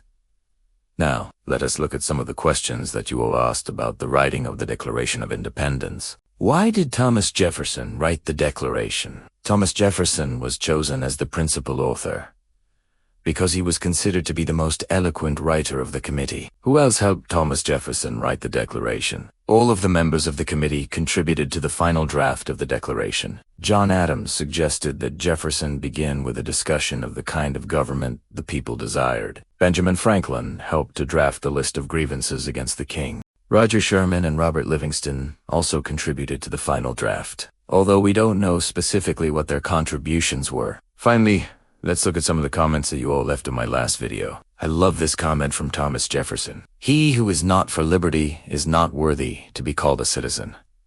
This is a great quote from Jefferson that really captures the spirit of the Declaration of Independence. Thanks for watching, and I hope that you learned something new. If you did, please feel free to check out my other videos. I've got lots of great content for you there. And until next time, stay curious. Well, hey there. Welcome back to my channel. In this video, we're going to look at chapter 11 of our textbook, which is all about Jefferson's words and their meaning. So if you're ready to get them brain cows milked, then let's get to it. Okay, so before we dive into this chapter, we need to review our learning targets. And our first one is we'll explain how the preamble influenced colonial attitudes toward government. Then we will identify the main arguments in the Declaration of Independence and explain how they connect to Enlightenment ideas. Finally, we will explain how the Declaration of Independence reflects a break with the past. Okay, so the very first thing that we need to look at in this chapter is the preamble, because the preamble is where all of the magic happens. And so if you'll go ahead and turn to page 278 in your textbook, you will see the full text of the preamble right here. Now, when Thomas Jefferson wrote the preamble to the Declaration of Independence, he was trying to explain why the colonies were breaking away from Britain. And so in order to do that, he says that it's necessary for these united colonies to do what? To dissolve their political bands which have connected them to the British monarchy. Now, in other words, what does that mean? It means that the colonies are breaking up with Great Britain. They're saying, hey, listen, we don't want to be a part of your kingdom anymore. But then he goes on to explain why. And he says that in order to do this, it's necessary to state the reasons which justify their separation. And then after that, to declare themselves to be independent states. And then in the next sentence, he drops arguably the most famous lines ever written in American history. And he says, "We hold these truths to be self-evident, that all men are created equal, that they are endowed by their Creator with certain unalienable rights, that among these are life, liberty, and the pursuit of happiness." Now, I'm going to talk more about those famous lines in just a second. But first, I want to show you the list of grievances that Jefferson writes against King George III. And so, after the preamble, Jefferson launches into a list of complaints against the king. And there are 27 total complaints. And I'm not going to read all 27 of them, because that would take way too long. But I'm going to read some of the most significant ones. So, grievance no. One reads, "He has refused his assent to laws, the most wholesome and necessary for the public good." In other words, the king would not allow any laws to pass that benefited the colonists. Then grievance no. 2 reads, "He has obstructed the administration of justice by refusing his assent to laws for establishing judiciary powers." In other words, the king wouldn't allow the colonies to establish courts. Then grievance no. 3 reads, "He has erected a multitude of new offices, the salaries of which are paid out of our own money, and have been returned into the king's treasury unanswered." In other words, the king added a bunch of positions and jobs, but didn't allow the colonists to elect people to fill those positions. Instead, the king appointed people to fill these positions, and these people were not accountable to the colonists. Then grievance no. 6 reads, "He has given his assent to their laws which repealed so much of a previous act as required that 3/4 of the people assembled in the lower house of the legislature should agree to the imposition of any tax before it can be levied or collected." In other words, the king changed the law so that taxes could be imposed without the consent of the people. Then grievance number 17 reads, "He has transported us beyond seas to be tried in a foreign court." In other words, the king brought colonists to England to be tried in an English court. Then grievance no. 22 reads, "He has abdicated government here by the Declaration of Independence." In other words, the king gave up his responsibility to govern the colonies by declaring them independent. Now, that brings us to the final grievance, which is grievance no. 27. And it reads, "He has constrained our fellow subjects in Great Britain to yield him a large and increasing revenue by acts of a like nature." In other words, the king passed a bunch of revenue acts that made the colonists pay more and more money. Alright, now that we've looked at the preamble as well as some of the main grievances against the king, let's go back to those famous lines that Jefferson wrote in the preamble. And let's go ahead and take a look at this right here. We hold these truths to be self-evident, that all men are created equal, that they are endowed by their Creator with certain unalienable rights, that among these are life, liberty, and the pursuit of happiness. And as you can see right here, these words are not only famous, but they're also underlined. That's because this passage is the single most important sentence ever written in American history. And here's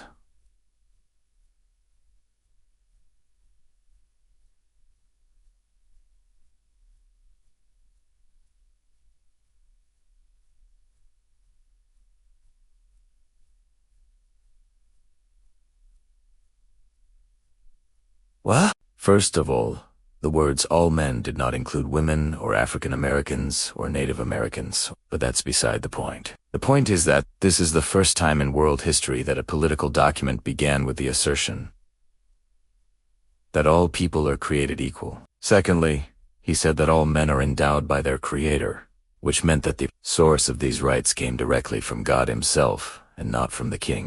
And so because the source of these rights came directly from God, no one had the right to infringe upon them. Finally, Jefferson argued that these rights are unalienable, which means that they cannot be taken away. And so the idea that all people are endowed by their Creator with certain unalienable rights is the foundational idea behind American government. And so if you want to understand American government, then you need to understand this concept. Also, as you can see, these ideas were not original with Jefferson. He borrowed them from John Locke, who is an Enlightenment thinker that we talked about in Chapter 9.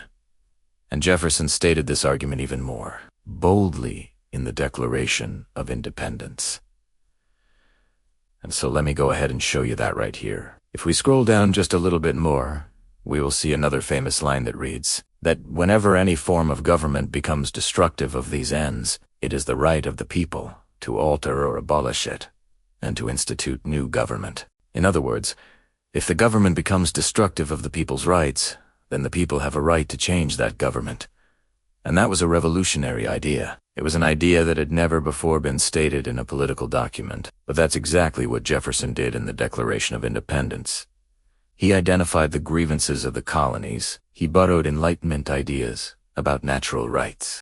He asserted that all people are created equal, and he argued that the people have the right to alter or abolish a destructive government. And all of that combined made the Declaration of Independence such a powerful document. Now, as we close, let's take a moment to consider how this document reflected a break with the past. As you can see right here, the top half of the page is titled The American Revolution. And this is because the Declaration of Independence was more than just a list of complaints. It was a formal break with the past in Great Britain. In fact, the very last sentence in the Declaration of Independence reads, "We therefore, the representatives of the United States in general, Congress assembled do declare that these united colonies are and of right ought to be free and independent states." In other words, the Declaration of Independence was not just a list of complaints. It was a formal document that declared the colonies to be free and independent states. Alright, now if you want me to keep making these videos, then by all means subscribe. And until next time, I'm out. Alright, Chapter 12, Debate and Revision in Congress. This is going to be a fun one because we get to see our founding fathers duke it out over the proposed Constitution. And it's a little bit messy, but really interesting. So let's get to it.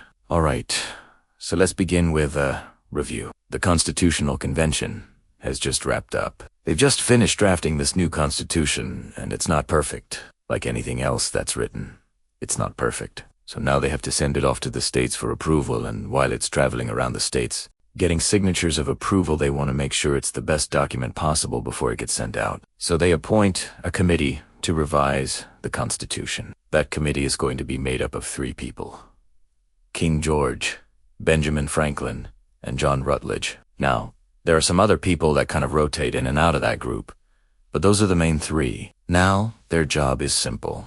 Their job is to take this Constitution, read it over, edit it, change things, add things, delete things, whatever they feel needs to be done to make this thing as perfect as possible before it goes out to the states.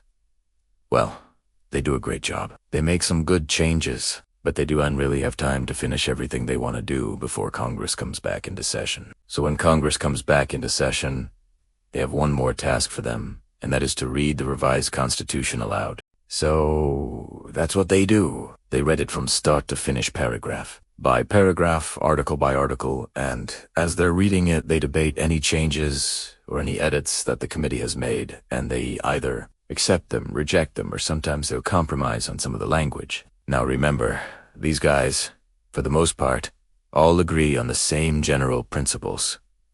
They have the same goals in mind. They just sometimes differ in how they go about getting there. And so, this is where you can see that tension play out. Alright, let's go ahead and dive into our first example here. So this is from the Federalist Papers, Chapter 12. The first thing we're going to see is the delegates rising to their feet, reading from the report of the Committee of Detail appointed to prepare a revision of the Articles of Confederation and Perpetual Union between the states. And if you'll notice, I said the report of the Committee of Detail. In the last video, I said the Committee of Details. Just want to clear that up. It's singular noun, so it's the report of the Committee of Detail. And then we see who's doing the reading. The first one is a delegate from Virginia. That would be James Madison. Then a delegate from North Carolina rises. That's a delegate by the name of Alexander Martin. A delegate from Pennsylvania. That's James Wilson. And then from New York, that's John Lansing. So, for men rising to their feet and reading this report. Now, you might be wondering, why are only 4 people reading this? Wouldn't it make sense that everybody would stand up and read it together? All the delegates? Well, no.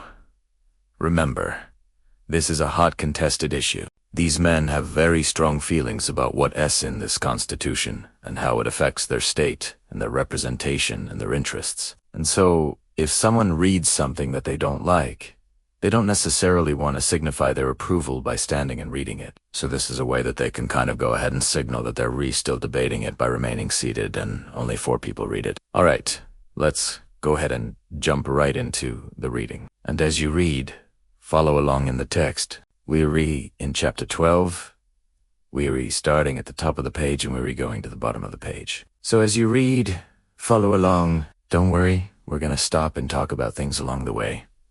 Okay, so that was a lot to read. Let's stop and talk about what exactly is happening here. First, we're seeing that the Constitution is being read paragraph by paragraph. It says in the first article, "The style of the whole shall be altered to Congress of the United States." And in the second article, the words, "each state retains," etc. And so we're going through and just making sure that all of the changes that were made by the committee are properly noted and understood and agreed upon by everybody. Now, if you've read the text, you know that a big change that they made was removing any mention of slavery. Well, we see that happen right here. In Article 6, it says that no state without the consent of the United States in Congress assembled shall send any embassy to or receive any embassy from or enter into any conference, agreement, alliance, or treaty with any king, prince, or state. And then they crossed out the word slave that was added by the committee. That was one of their changes. It said slave instead of person held to service or labor. And then it says, nor shall any state, without the consent of the United States in Congress assembled, adopt any regulation for the government of the trade or intercourse with foreign nations, or by any act, regulation, or resolution, whatever, etc.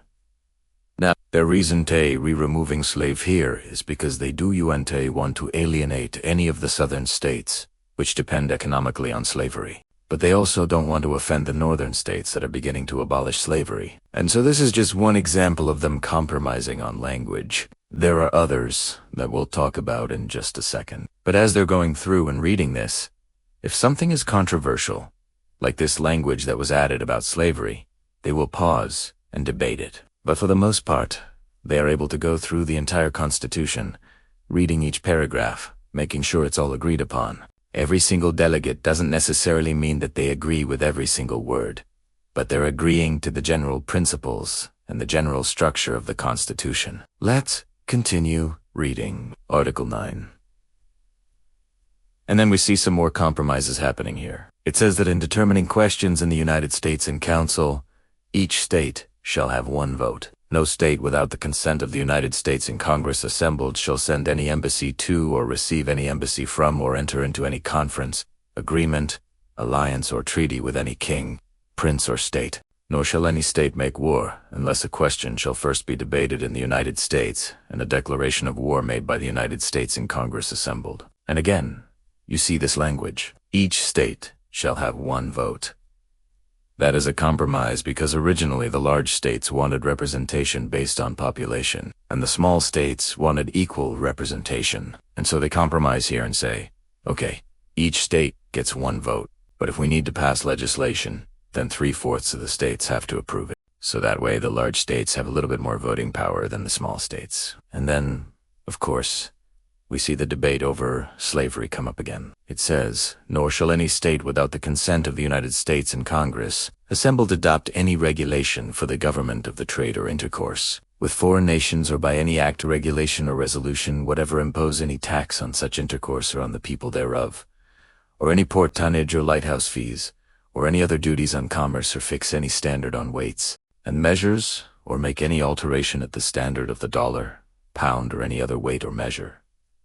Again, they cross out the word slave, and that is just another example of them compromising on this issue. So the reading continues, and we're not going to read the whole thing. I think you get the idea of what's happening. They're just reading it, paragraph by paragraph, and as they're reading it, they're discussing it. Sometimes they have to debate it, sometimes they have to make revisions and edits, but for the most part, they're able to move through it fairly quickly. And again, the reason that they were able to do that is because these men generally agree on the same principles. If they did not, if they were completely at odds with one another, if they had completely different visions for the future of America, then this process would drag on much longer. But because they do share those common principles, they're able to work out their differences and revise the Constitution accordingly. Now there are some other examples that we could look at. There's a debate over the term lengths for different offices.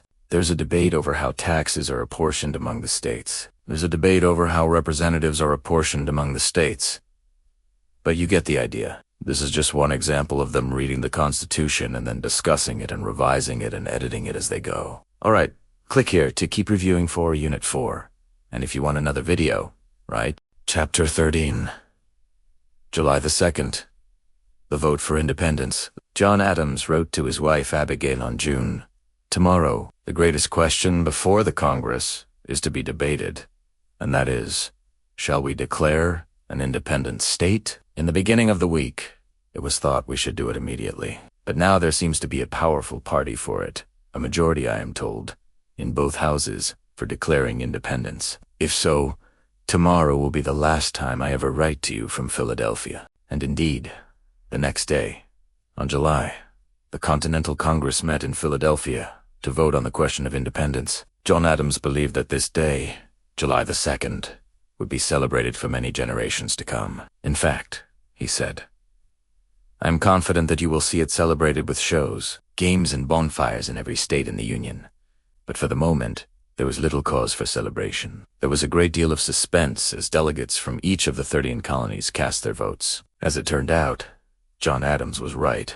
It was an easy vote. All the colonies voted yes, except for New York, which abstained. And so, 2 days later, on July, Richard Nixon, one of the signers of the Declaration of Independence, wrote to his wife, You may now, my dear Patsy, dress up your children, and all of us may join in the joyous celebration of our national anniversary. But how did this come about? All the 13 colonies decide to leave the British Empire and become the United States of America. Our story begins in the town of Lexington, Massachusetts, where 77 men stood facing 1,000 British soldiers. In April of 1775, they were not evenly matched, but they did have one advantage. They had something to fight for. They had something to protect. Their homes, their families, their businesses, their way of life. And they were fighting to protect all these things against the King of England. It didn't take long for them to realize that to defeat such a powerful enemy, they needed help. So they sent riders across New England, alerting the other colonies to the threat posed by the British. Paul Revere rode through the night shouting, The regulars are coming. And then when the sun came up, he shouted, The regulars are here. And pretty soon, 4,000 militiamen, from New England had joined the fight. At this point, the king's troops were forced to retreat all the way back to Boston, where they stayed until July of 1776. But even though the colonists had won the battle, they realized that they could unwin the war unless they could get support from other colonies along the Atlantic coast. At that point, no one knew if the other colonies were willing to join the fight.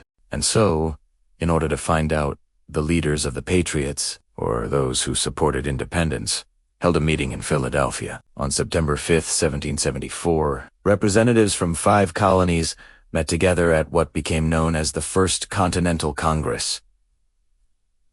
This group included Samuel Adams, John Hancock, Patrick Henry, Joseph Hughes, and Thomas Jefferson. But some people who attended this meeting were secretly loyalists, meaning they secretly wanted to remain part of the British Empire. Now, one thing they did agree on was that they all wanted more representation in the British Parliament. You see, at that time, the only colonies represented in Parliament were England, Scotland, and Wales.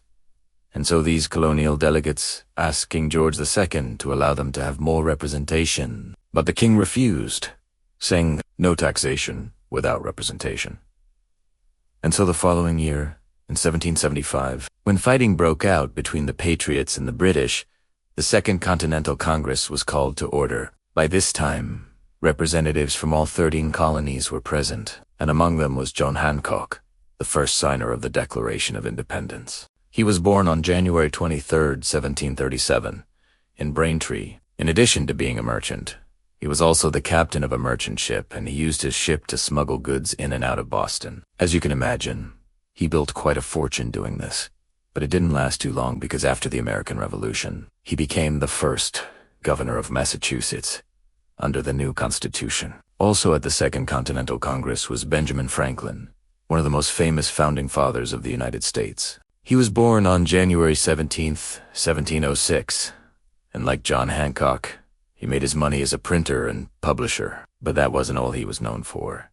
He was also the inventor of the lightning rod, bifocals, the Franklin stove, and he helped to establish both the University of Pennsylvania and the Library Company of Philadelphia. Also attending the Second Continental Congress was Thomas Jefferson, who was born on April 13, 1743 in Virginia. Like John Hancock and Benjamin Franklin, he was a wealthy landowner. But unlike them, he had been educated in England. In fact, he graduated from the University of Paris in 1762. He returned to America the following year and eventually became the governor of Virginia. He is best known for writing the Declaration of Independence. Now, during the Second Continental Congress, it quickly became obvious that the Americans could unwin the war unless they could get help from France. And so a committee was appointed to travel to France to secure that help. It consisted of Benjamin Franklin, Silas Deane, and Arthur Lee.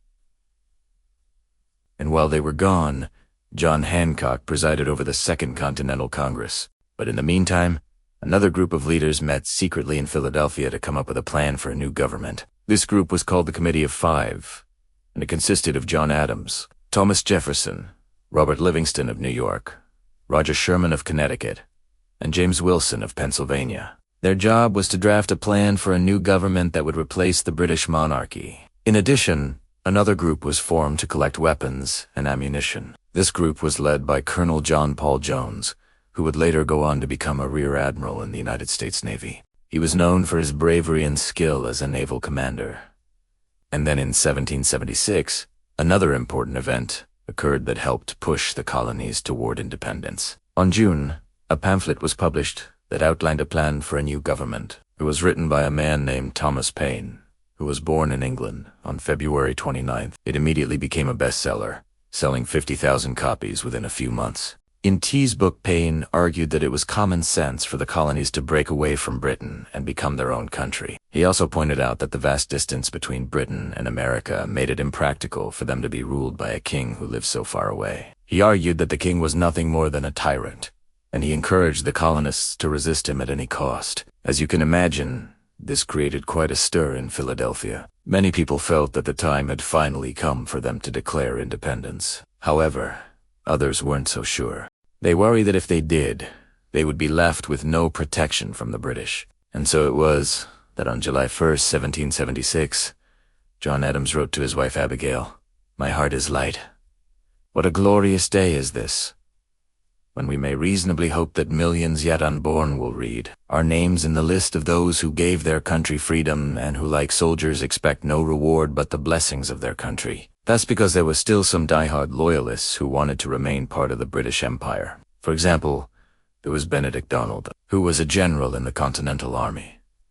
But despite his bravery and skill as a military leader, he would later become famous for betraying the United States. There was also General Charles Cornwallis, who was a British general who fought against the Americans during the Revolutionary War. He was known for his skill as a military tactician, but he would eventually surrender his entire army to American forces. So as you can imagine, when the vote for independence finally took place on July, it was quite a suspenseful moment. After all, it was a close call. Only 4 colonies voted against it. Those were New York, Pennsylvania, Maryland, and Delaware. Even South Carolina voted in favor of it, even though 60% of its population was made up of enslaved people who were denied basic rights. So what happened next? Well, after the vote, the next step was to declare independence. They met in secret, and they drafted the document that would outline the reasons why the colonies were breaking away from Britain. On July, they finished their work, and it was presented to the Continental Congress for approval. As you can imagine, there was quite a bit of discussion and debate, but in the end, it was approved and signed by all 13 colonies. Now, once the Declaration of Independence was signed, the next step was to send it to King George II. But this was more of a formality, since the king had already been notified of the vote for independence. He received word of it on July 8th, just a few days after it was signed. However, he didn't take any action to stop it. In fact, he didn't even bother to read it. Instead, he spent the 4th of July celebrating with his friends and family. He hosted a party on the lawn of Buckingham Palace and invited 200 guests. Now, as you can imagine, the signing of the Declaration of Independence was a very exciting event. People all over the colonies celebrated with parades, fireworks, and parties. And in the years since then, we have continued to celebrate it on the 4th of every July. So I hope you enjoyed learning about Chapter 13 of our American history. Next week, we will begin Chapter 14, which covers the Revolutionary War. If you want to get ahead, you can read about it on my blog. Thanks so much for watching. I really appreciate it, and I'll see you next time. Chapter 14, Juli 4, TH Adoption of the Declaration. Alright, class is back in session. Settle down. Settle down. You ready for some more American history? Let's go. Okay, before we begin, let me just say this. This might be one of the shortest chapters in the whole course. That's because on July, we already know what happened. We read about it in school, right? Well, not everybody. Some people don't realize that was an important day. Anyway, so this is a quick chapter. We re-gonna do it, and then we re-gonna take a break, and then we re-gonna get back into it. Okay, are we good? Good. Let's go. Okay, so what happened on July? What do you think happened on July? Well, if you said they adopted the Declaration of Independence, you'd be correct. That's right. Give yourself a little happy face, and a plus of 100 and a certificate of excellence, and a gold star. Yes, on July, the Continental Congress adopted the Declaration of Independence.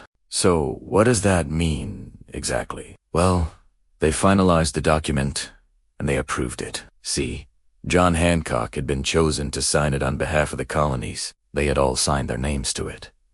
It was basically ready to go, but now it needed to be formally adopted by the Continental Congress. And that's what happened on July. Now, the final draft of the Declaration of Independence that was adopted by the Continental Congress is what we read today. There were no major changes made at this point. Remember, Thomas Jefferson was the primary author of it. Benjamin Franklin, John Adams, and a couple other people helped him with it. So it was unlike somebody came in at the last minute and totally rewrote it or anything like that. No, it was pretty much finished. All they had to do was adopt it, approve it, sign it, and send it out to the world. Now, there's this romantic notion that on July, like fireworks went off, and everybody cheered, and the colonies became the United States of America.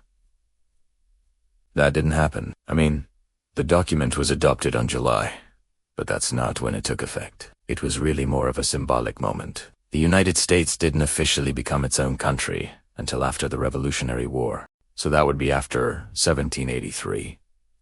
But the Declaration of Independence did serve as a kind of symbolic birth certificate for the new nation. Now, when the members of the Continental Congress signed that document, they knew it could cost them their heads. King George II was not going to be pleased about this little development, so they knew they might be executed for treason. And, well, many of them were later on. Now, let's look at our first main idea. It was on July that the Continental Congress adopted the Declaration of Independence. Now, remember, the Declaration of Independence was a very important document, right? It was the document that outlined the reasons why the colonies wanted to separate from British rule. It also stated that the 13 colonies were, in fact, free and independent states. In order to understand why the document was written, you have to understand the situation that the colonies were in. The period leading up to the American Revolution was a time of great tension between Great Britain and her North American colonies. The British had imposed a series of taxes and regulations on the colonies that they felt were necessary to pay for the French and Indian War.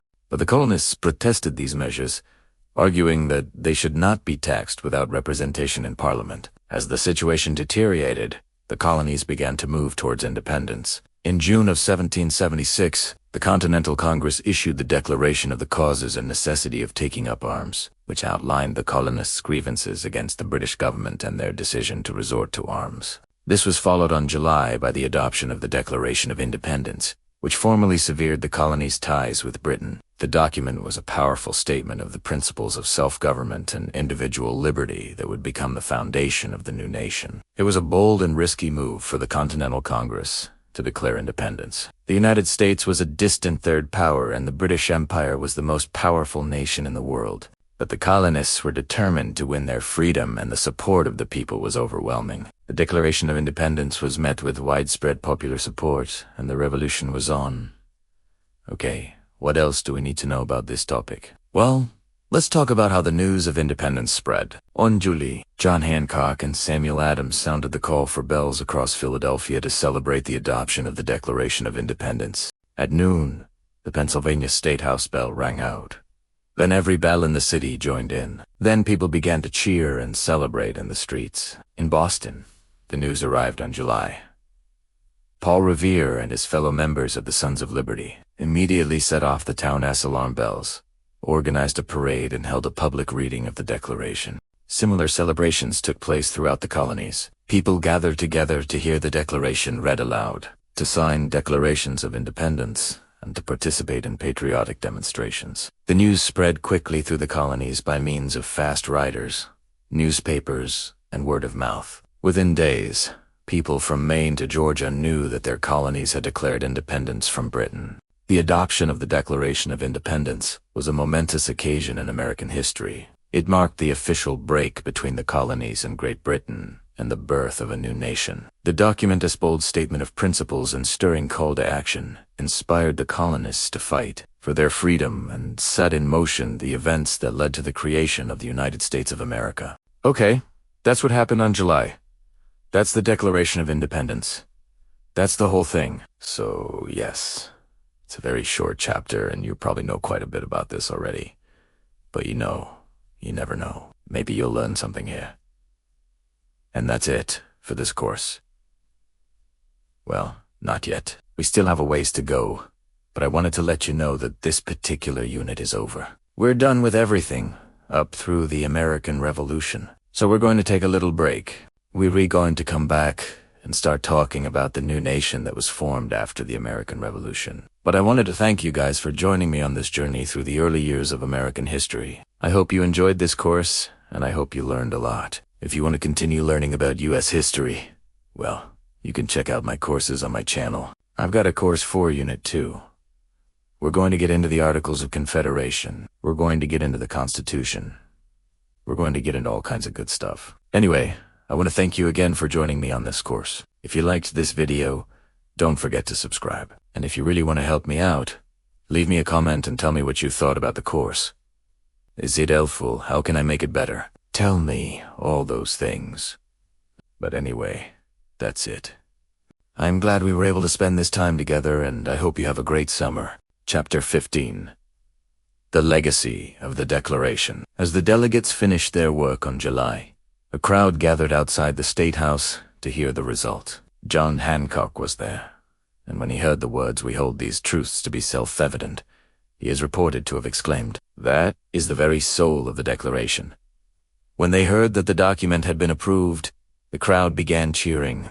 Bells were rung, and bonfires were lit up and down the street, and soon the whole city of Philadelphia was celebrating American independence. That night, John Adams wrote to his wife Abigail about how the city had erupted in celebration. "The bells of Philadelphia tonight have rung a peal louder than any I ever heard them ring before." About 8:30, a crowd of citizens went to the State House and called for the Declaration to be read aloud. It was accordingly read from a window by one of the committee, and then a general shout of "Huzzah" resounded through the city. At these moments, the bells of all the churches were set ringing and continued it for near an hour with a most lively and harmonious peal. After this, there was a great procession with flags and drums and fiddles, bonfires, fireworks, and the like. The next day, the Pennsylvania Evening Post printed the first known broadside of the Declaration, which was then read aloud at a public meeting in New York City. On July, the committee overseeing the printing of the Declaration made sure that copies were sent to every state, and many local governments used these copies to authorize militia companies to protect their towns from potential British reprisals. But because so many printers opposed the war with Britain, it would take several weeks for copies of the Declaration to begin circulating more widely. Meanwhile, news of independence reached George Washington in New York, and he ordered it to be read to the troops. That night, the soldiers gathered in the street and listened as the Declaration was read to them, and then they all gave 3 cheers for independence. On July, Washington addressed his troops with the news. He told them that a change so important in the course of human and American history has taken place that I think it my duty to make the Declaration of Independence by the representatives of the United States in Congress assembled known to the Army. This will be read to you now for the first time, and it is intended to give notice to our friends abroad and foes at home that we are free men. But the reality was much darker than the rhetoric of the Declaration. While the document itself had been approved on July, it was not until August that the Second Continental Congress officially adopted it, mainly because it had to wait for a word from the colonies whether they agreed with the document's claims. But by that time, the ink was hardly dry on the parchment, and for the 56 men who signed it, they were effectively traitors to the most powerful empire on earth. Men who risked their lives, their fortunes, and their reputations to join their names to the document. John Hancock, president of the Continental Congress, was worth about £1 million in today's money. His signature took up so much space on the Declaration that the other signers could fit their names in smaller letters underneath. As president of the Congress, he was required to affix his signature first, even though he wasn't actually a delegate from any state. Instead, he had been chosen to represent Massachusetts Bay. If captured by the British, he and the other delegates would likely be executed for treason. Another signer, Benjamin Rush, was in Philadelphia on business when the Declaration was adopted. He immediately put his carriage and horses at the disposal of the committee to carry the Declaration to safety and then rushed back to his medical practice. In August, the British arrived in Philadelphia and seized his house, using it as a hospital for British soldiers for the duration of the siege. Rush did not see his home again for 6 years. Some of the delegates who signed the Declaration never even saw the final document. South Carolina sent for delegates to represent it at the Continental Congress, but only 2, Edward Rutledge and Thomas Hayward, Jr., were present when the Declaration was adopted. Rutledge and Hayward both refused to sign the document on the spot.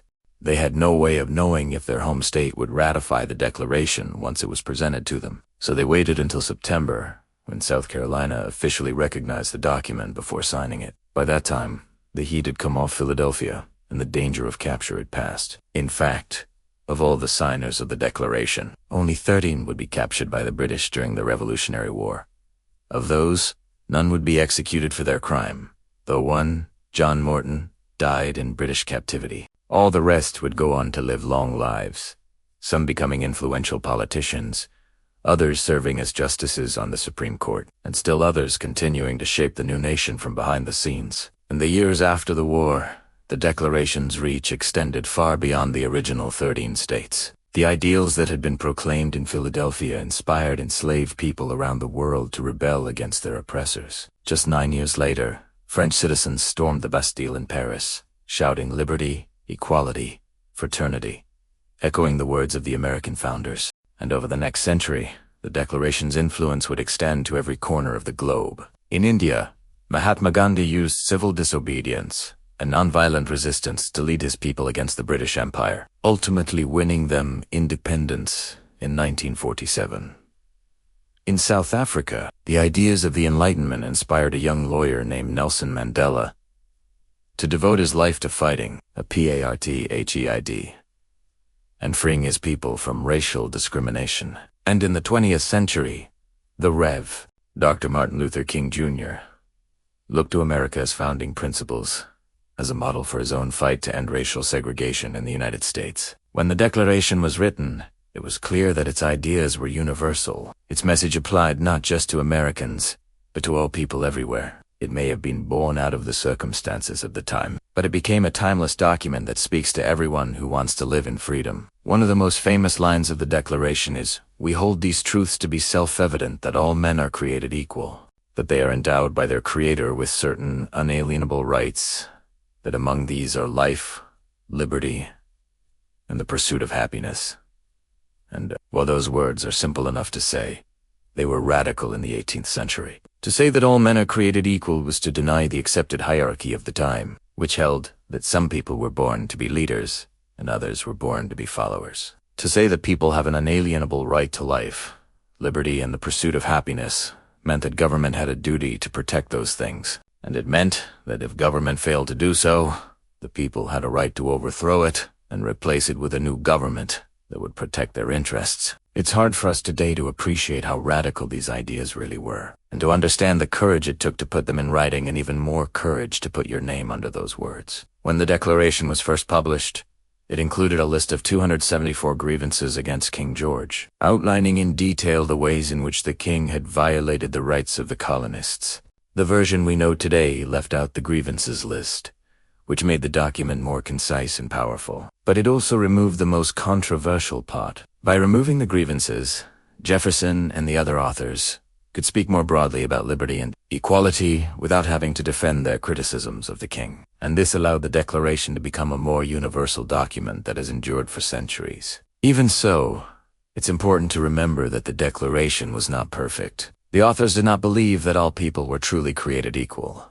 They specifically left out women, African Americans, and Native Americans from their list of the free and equal. But that doesn't mean that the Declaration was wrong. It simply means that its authors were products of their time, and that the work of achieving true equality is a work in progress. As we look back on the legacy of the Declaration, let us celebrate the courage of those who signed it, the ideals that it stands for, and the freedom that it helped to create. Let us remember that it was not easy for our founders to declare independence from the greatest power on earth. But they did it because they believed that it was the right thing to do. They believed in the power of ideas and the power of the people. And they believed that we can create a better future for ourselves and for our children if we have the courage to stand up for what we believe in. The Declaration of Independence is more than just a historical document. It is a statement of principles that has guided our nation from the beginning. It is a reminder that we are all created equal and that we have the power to create a better future for ourselves and for our children. Let us honor the legacy of the Declaration by working to create a more perfect union, a nation that is truly free and equal for all. Thank you for watching.